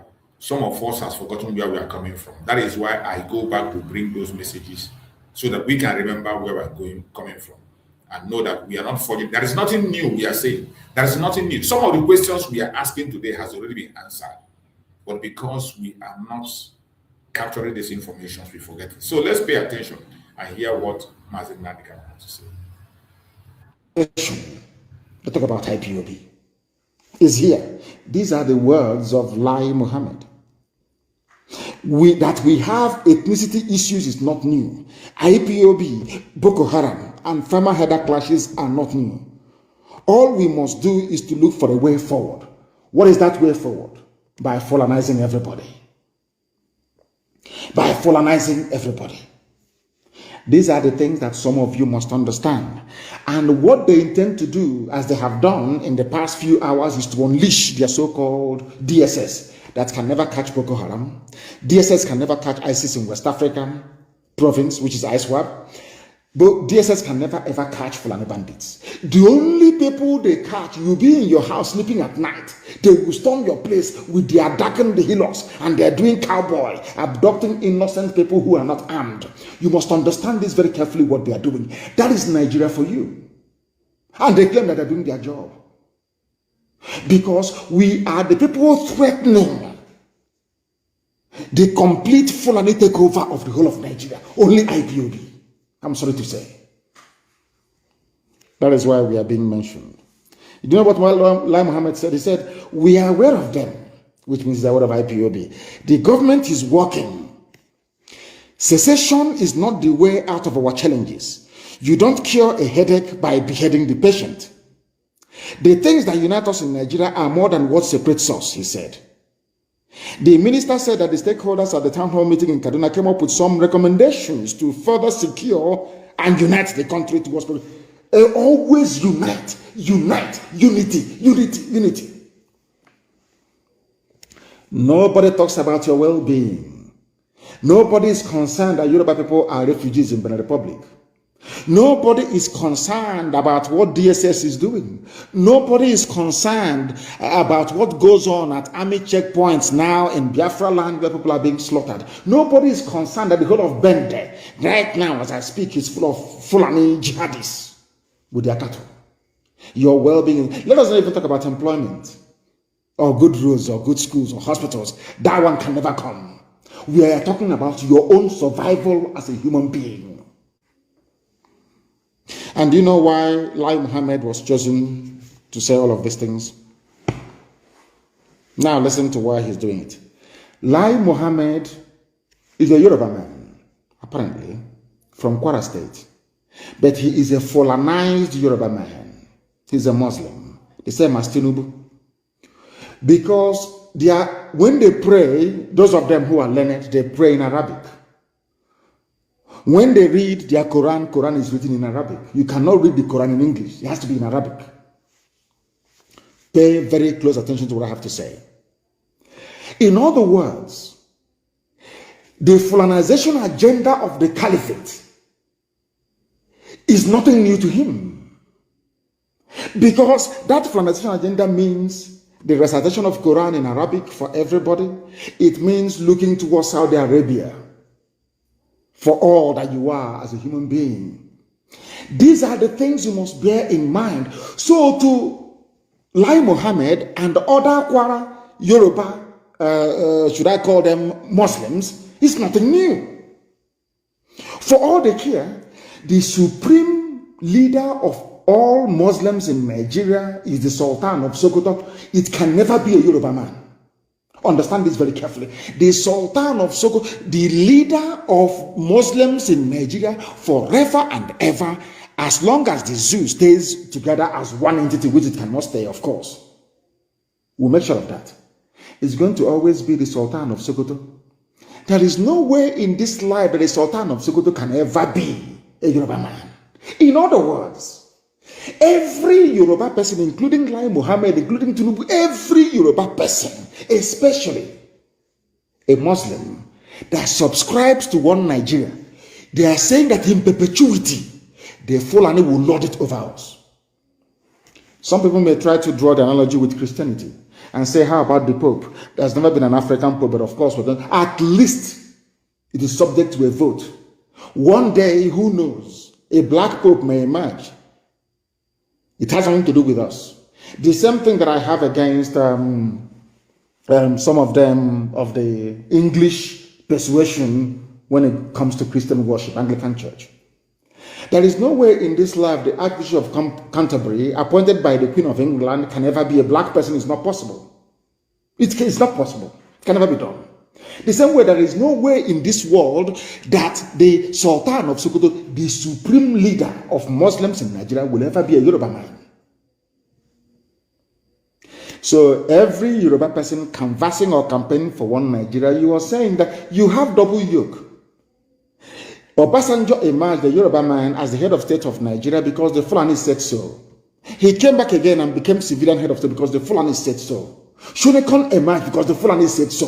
When Yorubas wanted their own person to be the president, Fulani said no. Abiola, and he was not the president.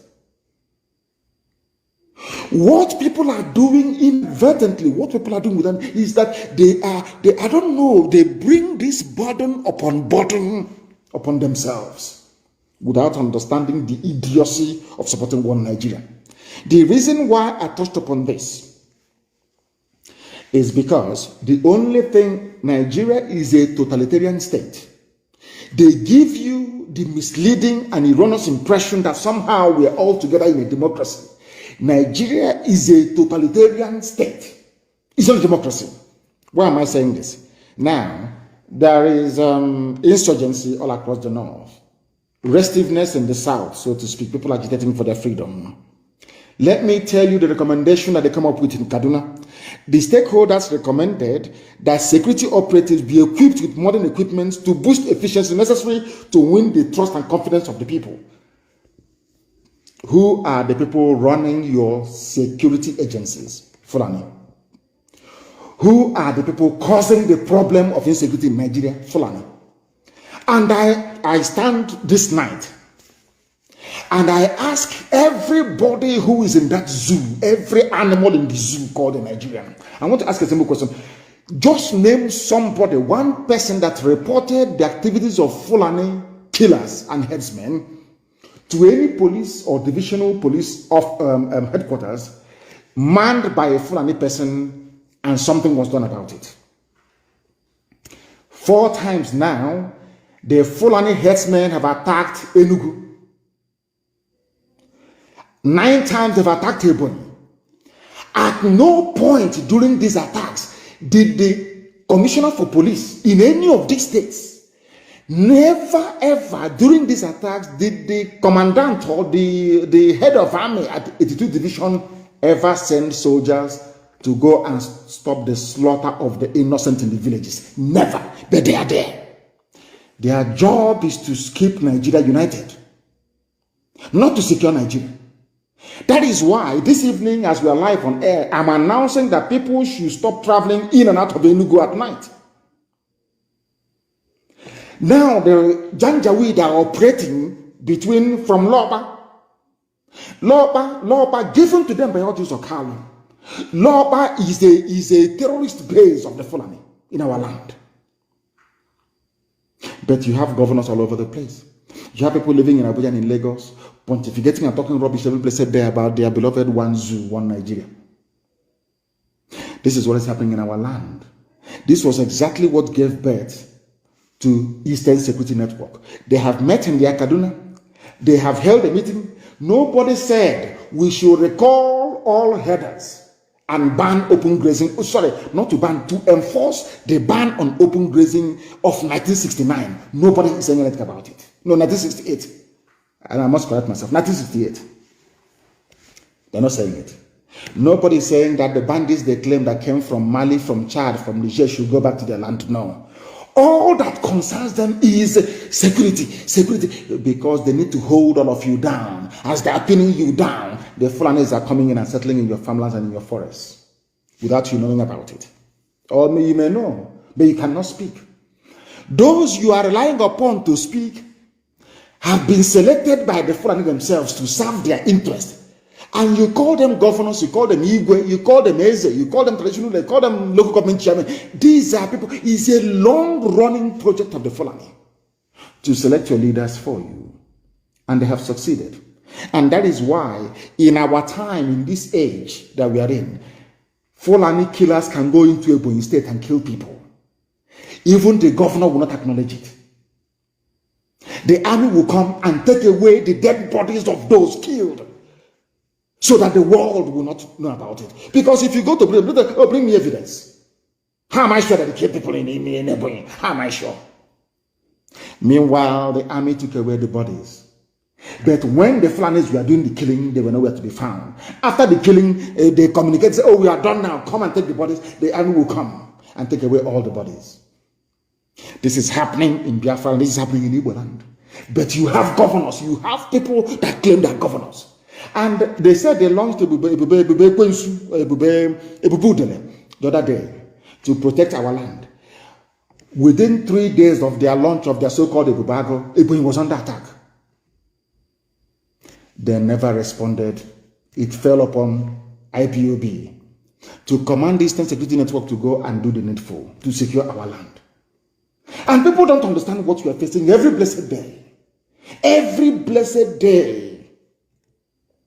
You don't understand, because they have limitless number. They have armies coming from, these are Fulani. Nigeria has been promised to the Fulani. Britain has given Nigeria to Fulani people. For some of you who do not know, for some of you who are too stupid to understand, Fulani own Nigeria right now. And they know there is no border. They build railway to Niger Republic. There is no scrutiny, no accountability, nothing. Niger people can come into the zoo and register to vote. They can do whatever they like. And all of you from the south, you're just there looking, saying one Nigeria. Sometimes, sometimes I get very, very upset. And I said to myself, why don't we allow these people to take over the whole of the south, so that your eyes can now open? Because some of you are still blind. You're so foolish. You don't understand what is happening. I'll give you a very simple example. I despise Dangote. He is not the richest man in Africa. And I will tell you why. Because he's in a monopoly. In America, he will be in jail. I keep saying this. Every broadcaster come and I tell you. All of you were there. Let me tell you what the Fulanis have in store for you. Go into ordinary business. In every sphere of the economy, the Fulani dominate. Their stranglehold is total. They own over 90% of the oil wells. The reason why they own these oil wells is because people from the coastal region of Biafra land forgot who they are to allow the enemy to come in. That is why Ogoni land is polluted and can never be cleaned. That is why every year resource control with nothing happening. Because of the efficiency of divide and rule that they applied. Of course, the British applied. Let me tell you what they have done. Cement. Everybody must buy cement to build a house. Because of the way the white man taught us to build houses. Whereas before we used to use clay to build our houses to maintain the temperature inside at 26 or 27 degrees centigrade. And all of a sudden it's all breeze block. That is a conductor of heat. Let's put that to one side. For you to build a house. Let me tell you how clever the Fulanis are with their British advisors. Everybody needs shelter at some point. If you're successful in life, you're bound to build a house. Even if you don't build, you're bound to rent a house. You're not going to sleep outside. The landlord that built the house or the owner of the house must have built it with a cement. You see how clever they are. The Fulanis thought to themselves, let us control the cement industry. How are they going to control it? By killing off and closing every other cement producer in the country. So that only one man, he's not going to produce the cement, he's going to import the powder and bag it somewhere in Lagos. That's how you have Dangote cement. Over the years. Some of you may have forgotten, but my uncles used to work at Nigerian cement factory at Nkalagu, built by Dr. Michael Ekpa. Nigerian is called, and Nkalagu cement. Some of you have forgotten, but I'm sure if you're as old as I am, you remember BCC Lions of Boko. Have you forgotten Lion Cement? From Benue. BCC means Benue Cement Company. They used to have cement in Benue State. There was Elephant Cement, Ego Cement, Ashaka Cement, Boham Cement. Even Ibeto had his own cement. Now, people complain, they don't have any jobs, they are miscreants, they have no jobs. But you people, the same Fulani that you people idiotically voted for, or claim you voted for, are the people that shut down all these factories. They want Fulani to control you. They gave the monopoly, the license to import cement to one single Fulani man. Dangote. That was why they put Ibeto in prison. EFCC called him and imprisoned him to stop him from selling cement. Only one Fulani, only one, mind you, they're in control of the oil. Only one Fulani man. Some of you are so stupid in Nigeria, I don't know the type of God that made some of you, but I will educate and I will enlighten you. If you listen to us without bias, believe you me, your life can never be the same again. Your brain will open. Let me give you an example of what is happening in Zoo. Before now, there was nothing, and Obasanjo is very stupid, I'm telling you. Obasanjo is an idiot. Obasanjo was the man that rubber stamped some of these things I'm telling you right now this evening. Not only do Fulanis control the oil well, there were a lot of people, thousands of people working in the refineries. Let me tell you what they did next. They went into the refineries and they shut every refinery down. They went and built a refinery under Abacha in Equatorial Guinea. They went into a consortium with the British and built a refinery in Exeter, in England.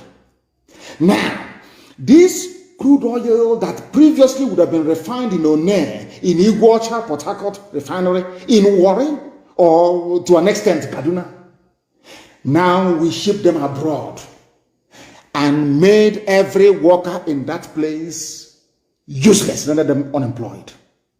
Money wasn't coming in. I want people to understand when Lai Muhammad was saying, what holds us together is more than what, all that rubbish, nonsense. I want to tell you how Fulani took over your lives before your eyes, as you're watching, talking one Nigeria, our flag, our team, Super Eagles, Green Eagles, Siglet, talking about the Fulani, we are stealing your lives away from you before your own eyes. Fulani was not content in owning the oil wells. They shut down the refineries where our parents were working, where you could study petroleum engineering, graduate, and find a job to feed your family. That sector was shut down. Remember, they shut down the cement sector. Very critical. Every day there's construction going on, isn't it? It's a very critical sector of the economy. Building raw materials, of course. Fulani, Dangote one man. Now let me tell you what they did very cleverly. They came to the petrol. Not only the oil well is not enough, to tell you how much they hate you. They call you a Nigerian. Let's unite, but they despise you. They hate you. If not, why would they shut down all these cement factories and allow one man to import? I didn't say produce, import. You will have limestone in Nkalagu right now in Ebonyi State rotting away. Shut down. BCC in Nuboko, shut down. Maybe you don't get them have taken it to rebag, not to produce, not to manufacture cement, but to import cement powder and rebag it. That's all that they do. and they claim they love you. They claim they want to see Nigeria progress. I am doing this program this evening to let the whole world understand that there is no basis for unity in Nigeria, because the whole thing is based on evil and wickedness. Why? Because Fulani people are not hardworking people. They can't wake up by 5 or 4 in the morning to go to work. I challenge anybody. All those factories that you see in Lagos, in all those industrial belts, I challenge anybody anywhere in the world to tell me if a Janjaweed can wake up by 4 in the morning to go to work in a factory. It's a challenge to everybody. Show me one. Now listen. They took over cement, which is very critical. They took over oil itself, the only country that private individuals share oil wells amongst themselves. That is not enough. Instead of moving that oil to the refinery to be refined, where we can find jobs to make kerosene available easily, to make fuel available to run our car. No, not at all. To tell you how evil they are. Those claiming and shouting one Nigeria, to tell you how satanic they are. They moved all those jobs abroad by shutting down all the refineries that you have in your zoo country. And who is in charge of NNPC? Fulani and the Kiari family. Understand? Now, you see what they did? They now moved crude oil abroad to the refineries that they built with stolen money from the public coffers. It doesn't end there. Denying you jobs is not the end. It's not even their problem. Now, to bring that refined petrol back into Nigeria, you will now pay subsidy again to bring back into the country what left the country for free. Hey, zoo. Only if black people can reason. They took away cement sector, very critical in the building of any economy in the world. They took away oil, which is the only thing that you have, so to speak. They export it, they export it and they make money. They bring it back and you pay tax for it. Yet no refineries are working. That is how you have fuel subsidy. The meaning of fuel subsidy is that your refineries are not working. Not that they will not work if you turn them on, but because Fulani shut it down, that they may control your lives. 2 sectors. We must all eat, isn't it? Everyone must feed every day. You have to eat something. There is no food you cook in our land without salt in it. No. You must add salt now. It's normal. You cannot have tea in the morning without sugar. Dangote. Ordinary Indomie. Dangote. There was a Biafran I met in Netherlands. He wanted to bring Indomie into the zoo. I think he brought sample. They arrested him at the airport and put him in jail for trying to disrupt Dangote's stranglehold on the, should I say, the ready meal industry, pasta and all this other rubbish that people eat. Only them. You cannot feed without contributing to Fulani domination of your life. In religion, those of you who are Muslims, Fulani is number 1. Politics, they are number 1. Army, they are number 1. The police, they are number 1. Everywhere, they are number 1. Anytime you talk, unity. They hit you, they kill you, they arrest you, they shoot you, anything, unity. Because they know what they're benefiting.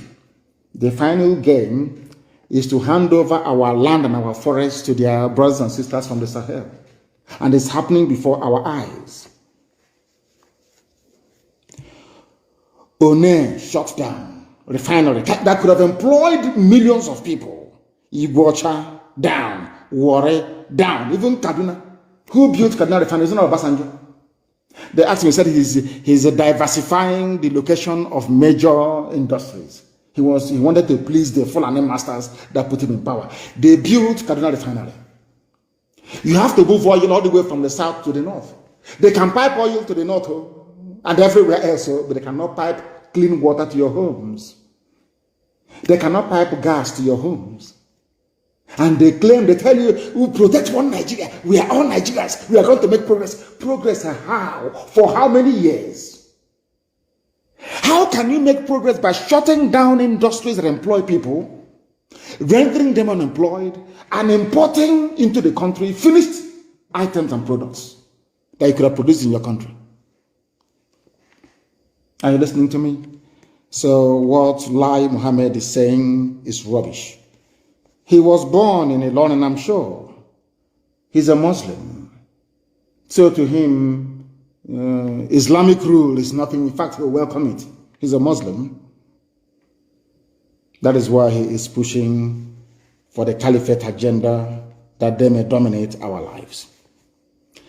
And as I said before, and as one man also said, you cannot in this life control a people unless you have somebody on the inside doing it for the oppressor. I want you to listen to this very clip tonight. Listen very, very attentively. Listen to it attentively. Of course, they can attack my Facebook page or the like. They're wasting their time. After this program, I'll quietly put the SoundCloud there. You can go down and listen to it. If you want to listen to us, I'm on Instagram. I'm on Twitter. We are on our app, which is IPOB Community Radio app. We're on everywhere. We're on YouTube, of course. If you want to listen, you can listen. I want to play something for all of you. The evil listen. They have done against their fellow blacks. Listen to this very, very carefully, please. I want you to listen to what I have to play now. I started playing it prematurely. And I've not forgotten those who are doing their fundraising in Maryland, in the United States of America, of course. I do commend each and every one of you who are participating this very afternoon. I think it's afternoon in Maryland. It is afternoon in Maryland. It's about 3 p.m. in Maryland, if I'm not mistaken. All of you who are participating, I say well done to all of you. Well done to all of you who are participating at the fundraiser event in Maryland. We need it.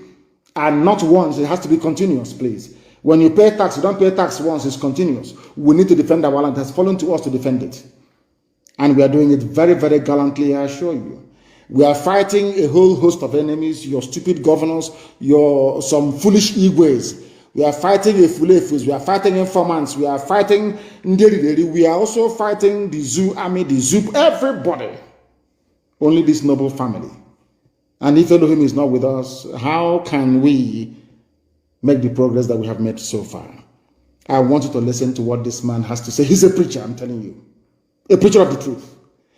The conquest of a black man, the enslavement of a black man couldn't have been possible without another black man. After listening to this, you tell me the difference between those that sold us as slaves in the past and the governors and the so-called leaders we have now. No difference. It's only that we have come to say that enough is enough. We can no longer tolerate this rubbish. That's all. I want people to pay close attention to this program this evening. Pay very close attention. In fact, listen to it 10 times over to understand the hopelessness and the idiocy of the brain of a black man. Anybody who believes in Nigeria, believe you me, that person is not worthy to live as a human being. Listen to this. Very, very carefully, please. Listen. Traditional leaders and the slave trade. Slave we trade. blame the whites for the slave trade we went through. We blame the whites that they offended us. They took us as slaves. But let's wait for a minute. Who sold the black man to the whites? Who sold the black man to the whites? Our own traditional leaders. The enemy is not outside. The enemy is within. Always inside. We're asking the Europeans to pacify us and also to apologize to us. Our traditional leaders must be the first to apologize on behalf of their ancestors for the evil they have done against their fellow blacks. Look at our attitude towards the environment and the destruction of our water bodies. All our river bodies have turned into dark brown. And you know what they said? In the next 20 years, if we don't stop this illegal mining, Ghana, we will import water to drink. Yet we don't care.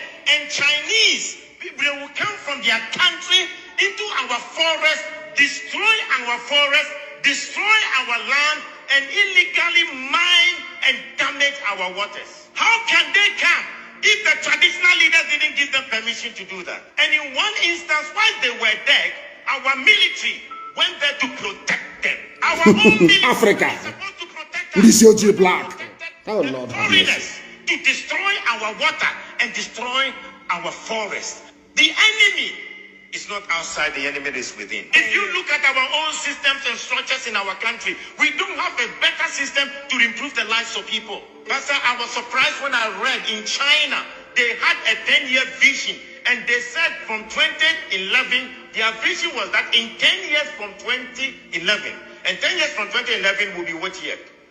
This year, 2021, that they will raise over 20% of the people to become multi-millionaires. Now in 2021, they have 1.8 million Chinese who are multi-millionaires in China, and they are between the age of 40 to 50 years. Multi-millionaires. The government intentionally decided that they will make sure they will have 20% of the population multi-millionaires. They also agreed that they will make sure that they will lift up the poorest of the poor, and they lifted 100 million people from begging to live a better life. But in this country, in our country, we fight our own businessmen. Our government will fight our business people.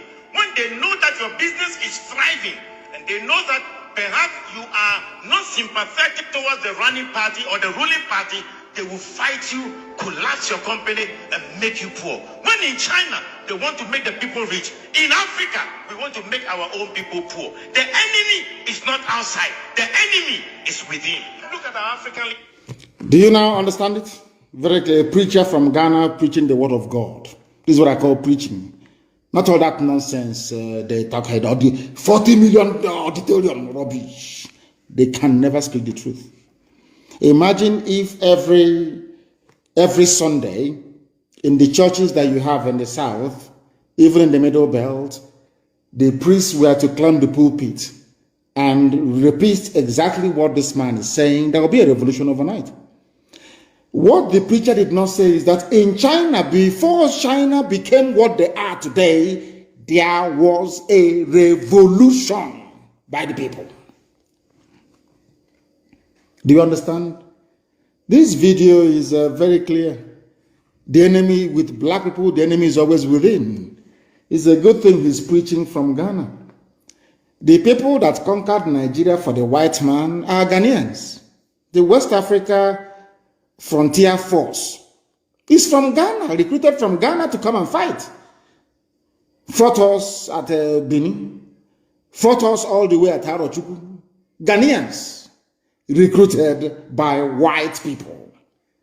The same way we have today, those fighting a better tomorrow for our children are the so-called governors, so-called Igwe, so-called idiot, a beggar who lives in Lagos writing rubbish, claiming he's an intellectual.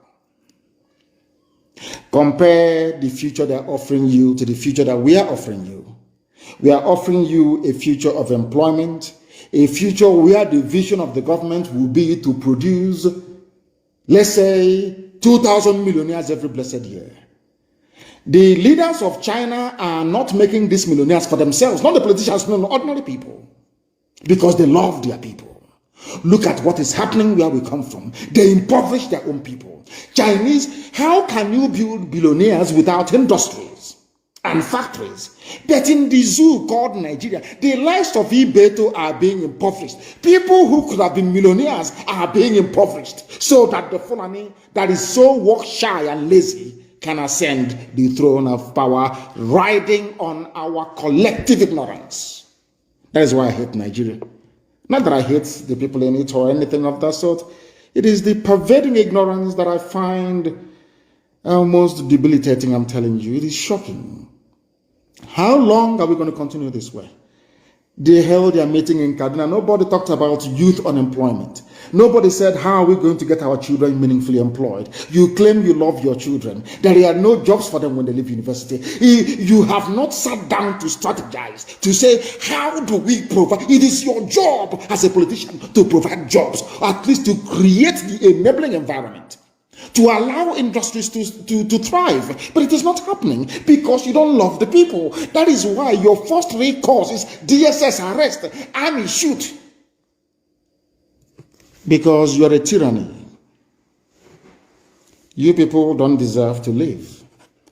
And until we rise above all this nonsense, the country or the homes where we come from, that we are likely to bequeath to our children will be far more worse than that we have encountered.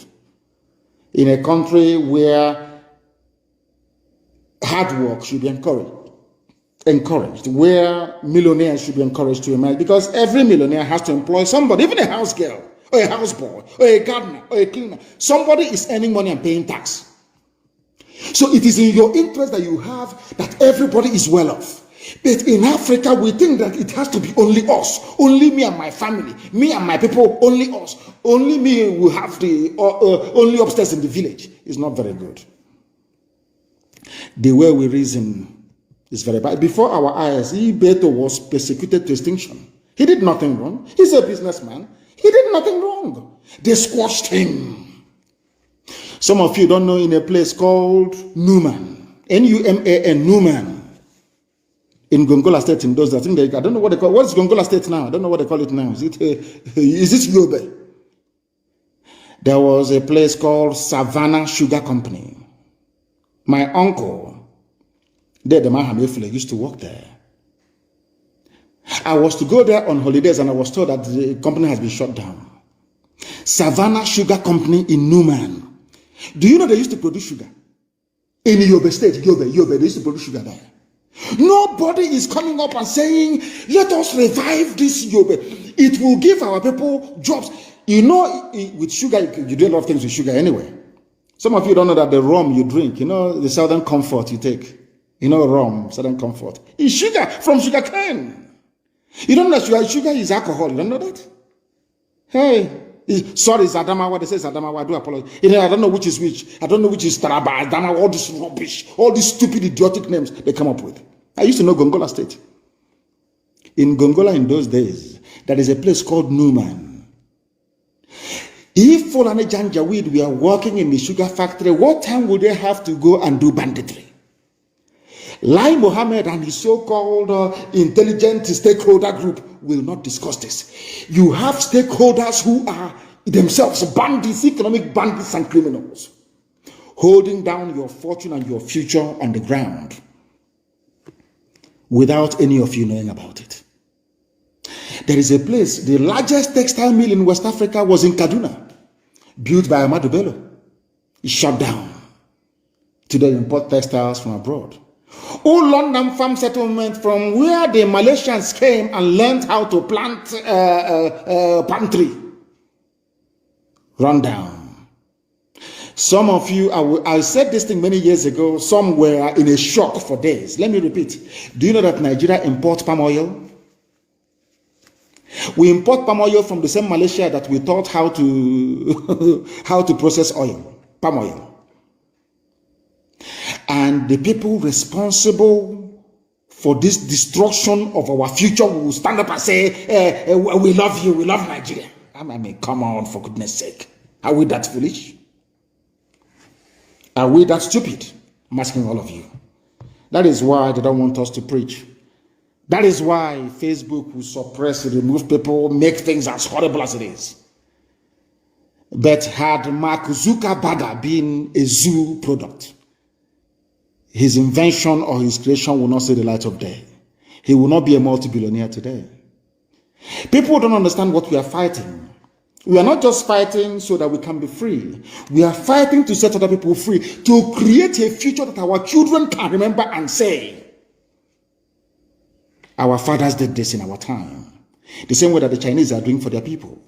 Every blessed day. It doesn't matter. I don't criticize them anymore, because they are doing the best they can for their own people. Are you blaming them? Including eating our penises. If that is what makes them fine, so be it. Somebody will come to Africa, kill his own flesh and blood, a fellow African, cut off his penis and sell to the Chinese. And you're telling me that we are normal. Somebody is somehow telling me that such satanic creation like Nigeria should stand. I asked Lai Mohammed, they have never, since they came into power, I have never heard them one day, this useless, idiotic APC, say to themselves, how do we generate employment? I criticize Babangida all I like. But I recall very, very well. In fact, I believe that Babangida's economic blueprint was the best that the zoo had ever seen as a centrally run political entity. Not when they had the regions. And you know the funniest thing? Those who are against secession, so to speak, in their language, those who are against autonomy or freedom for the regions. The only time that Nigeria came close to attaining its potential was when everybody was on their own. Go and ask, consult your history books. Dr. Michael Okpara's economy was 40% every year, the fastest growing in the world. Awolowo performed a miracle in the West. When I mean miracle that you cannot even believe what the man was able to do with ordinary cocoa. Transformed the entire West was transformed. Built the first stadium. Even the Janjaweed, Ahmadu Bello, and Tafawa Balewa, do you know what they did in the North? Go and look at the factories that they built in the North. When people look back with nostalgia at what Nigeria could have been, they were looking at Nigeria when the regions had their own government, when the regions had their own embassies abroad. These are the things they don't teach you in schools. But if you're fortunate to be listening to us, then you're highly blessed. And all these people who have a hand in sabotaging their own people. And as I said sometimes, that I don't think there is anybody anywhere on this earth that has come close to matching the accuracy of everything that we pronounce. You know, when I say it, you don't believe me. Some of you may remember when I used to say to Rocha Sokorocha, you come back in shame. You see this planning you're serving, they will disgrace you. The same thing I said to Lai Mohammed. All of you fools that think that by serving the Fulani somehow one Nigeria, your life will be better. I want to read out a story concerning Rochas Krocha that you may understand. This is the idiot that locked up our mothers in order to please his Fulani masters. Now let us read and understand what is happening to him today. EFCC releases Okorocha after 2-day detention grilling. The same man that rigged the election in Imo State for his master, his Janjaweed master. This is the same man, the same human being that locked up our mothers in Owerri because they were protesting that I should be released from detention. This same idiot. He was preaching Nigeria to us. One Nigeria, how we need to be together. Nigeria has to go as we talking rubbish. And of course, with his bra, you know, he wears a bra. Idiot. This fool. I told him, he didn't listen. Now, let us hear what his Fulani masters did to him. As I said to you, how many years ago did I say that? You will serve, all of you that serve the Fulani Janjaweed, you will come back in shame. He is the chief servant of the Fulani. After disgracing the other servant, Joseph Okalo, they disgraced this idiot as well. Let us read. A former governor of Imo State, Rochas Okorocha, on Thursday said he left the facility of the Economic and Financial Crimes Commission, EFCC. Okorocha spokesperson Sam Onwemodo, in a statement on Thursday evening, disclosed that Okorocha, who now represents Imo West at the Senate, is in his house. The statement said Okorocha, 2-day stay in EFCC detention, offered him the opportunity to respond to allegations of financial fraud leveled against him. He served the Fulani. He thought they would protect him. They have another slave in the Salikin Fulani of Imo State who opposed them. Hope said to them, oh, take my brother, punish him, jail him. Their only strength comes when they are fighting their own. Isn't it very funny? They can never fight outsiders. The only time for you to prove to the Fulani that you're a good slave, you must fight your own people. I have everything against Okorocha, but I'm against Fulani persecuting him. It sounds bizarre coming from me, but yes. One day you will understand the reason why. They always enjoy, they laugh. Look at all the looters and the money is being withdrawn from CBN. NMPC has never, they've not accounted for 1 penny for the last 7 years. People call it looting. If you steal 1 billion, they say, no, Fulani loot in dollars and in pounds and in euros. Nothing. No one has ever invited the Kiari family to come to EFCC. Of course not. All of you keep disgracing yourselves. You had ESN. You have ESN. that all of you should queue behind. All of you are doing yourselves who will be the best Fulani slave. So they will hear your name on TV or on newspaper and they will say, hey, this is our slave. Let's go and give him some more money. That's all you people are doing. You can never fight Fulani the way we are fighting them. None of you can. Because if you do, you will lose your relevance. Okorocha has been disgraced.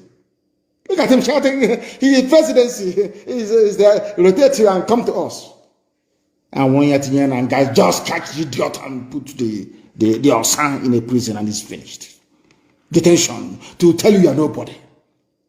The only people that can defend you is your people. The sooner these idiots understand this, the better for everybody.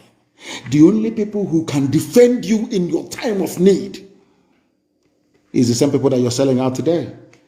A very timely lesson for everybody who claims he's a governor who is serving right now.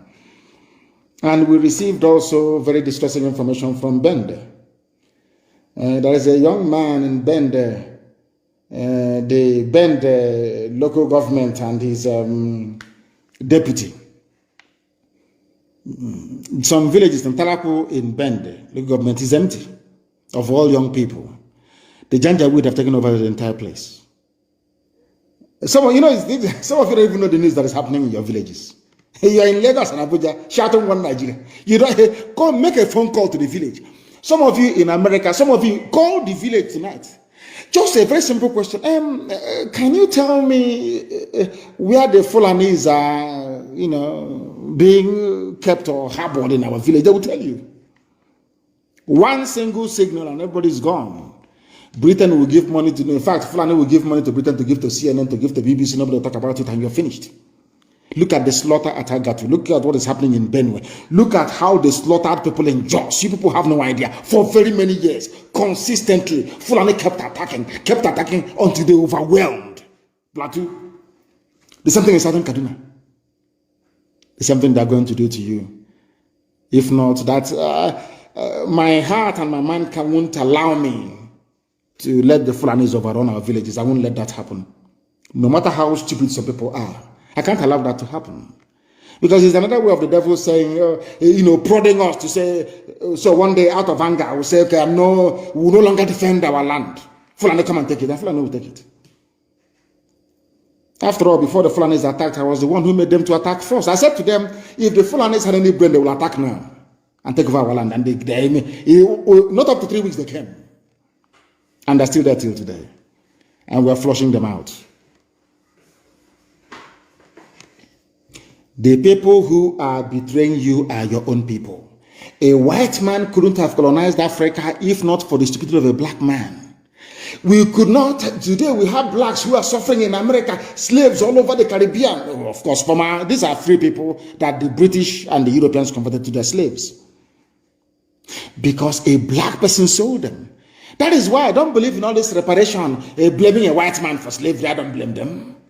Our own stupid. Any day black people look themselves in the mirror and say, I am the problem, from that day you will change.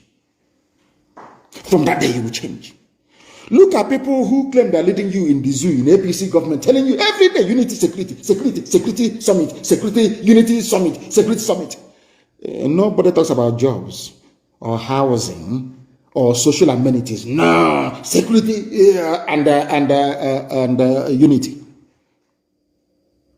Because a black man is wicked.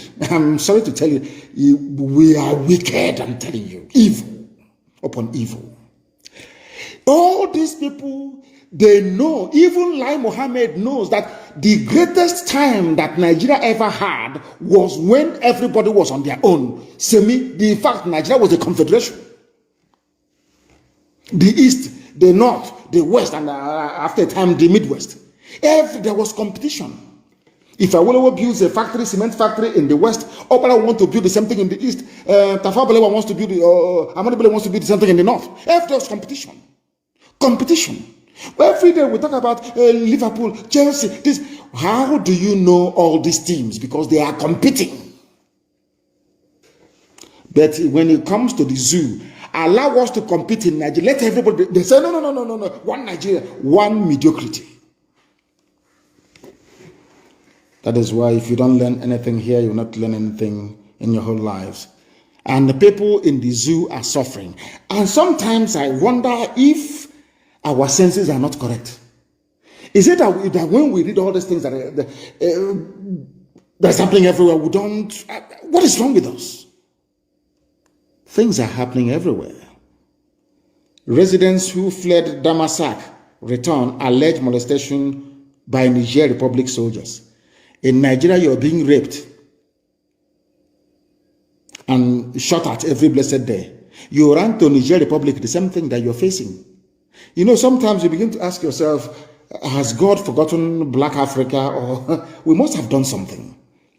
I think the rest of Nigerians should join us anytime we are doing atonement.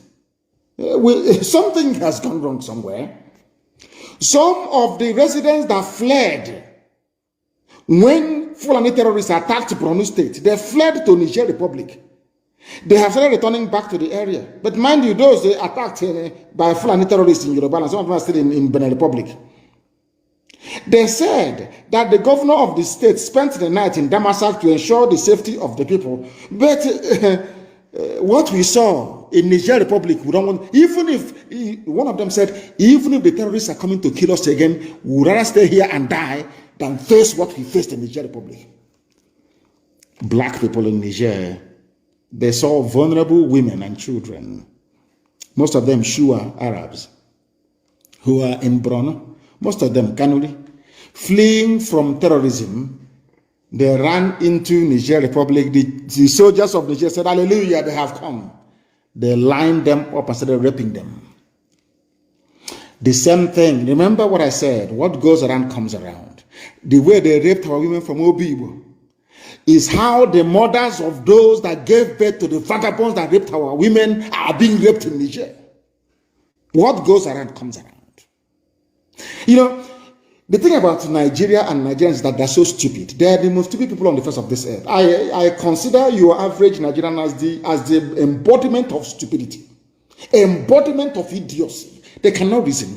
When you were busy raping other people's wives, sisters, mothers from Obibo, that we sent to all of you in the north to go and rape to your heart's content. You never knew, you never thought that such a thing can happen to you. It has happened to some of your mothers now in Borno, to the extent that they are saying they would rather die inside the Borno state than run again to Niger Republic. This is the time for everybody to come together to free ourselves. The likes of Lai Mohammed, they have their houses in Dubai, in London, in USA. They have no interest in your future. When they talk about unity and security, it is to secure their oil wells, to secure their monopolies that they have over your lives. Not because they love you. Not because they love you. Nigeria is the worst evil. Nigeria is worse than evil. Worse than evil. We must continue. We must continue. They swore we would rather be killed by Boko Haram in Damasak than return to the Niger Republic, where we were subjected to various inhumane treatments by soldiers. So in your country, when your soldiers are subjecting people to inhumane treatment, you are clapping for them. You are clapping for them. So you want Niger Republic to welcome you? No. What goes around comes around. Your sons, your Fulani sons and daughters are busy raping and killing people. The same thing they have done to you in Niger Republic. So now you understand. So now you understand that being evil and being wicked is not good. This is a very great lesson for the so-called governors to learn. A great lesson for them to learn. Because one day they will leave office. One day, if we don't get you now, one day we're going to catch you. Nobody stood up to condemn Wike for sending our mothers to the north to be raped. Everybody is quiet. Okay, we'll wait and see what is going to happen. Wait and see what's going to happen. Everything I tell you here is gospel. It is the truth. You can never fault it.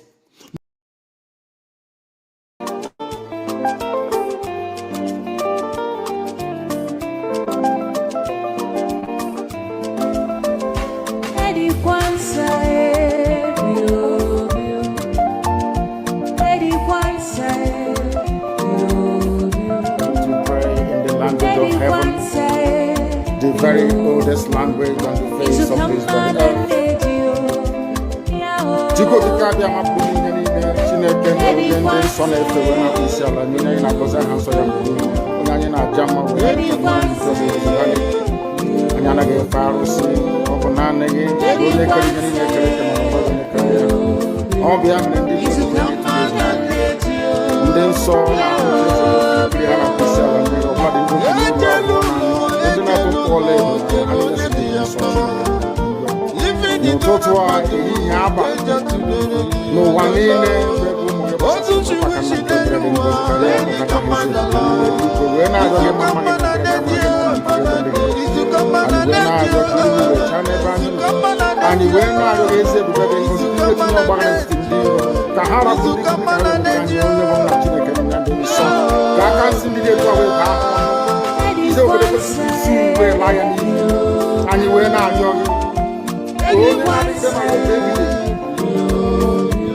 biko n'ike iwe mee ka Biafra wee dị ọsọ ọsọ na nkele na ụmụ ga-adaba na anyị wee na-arịọ igwe na nlekọta nwanne na nwanne ịhụnanya nke pụrụ iche iwe etinye ụmụ ya ezi mmụọ nke eziokwu anyị aka ajọ ihe na ndụ anyị isi ala bulie aha nsọ n'elu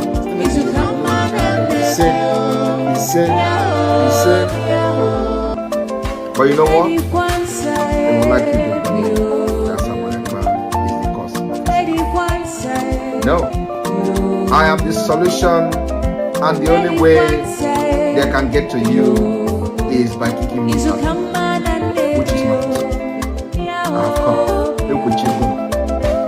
After I return with Nigeria, Biafra will be free and enjoy freedom. Biafra will know the importance of freedom and what I do today in 5 years to come. Thank you.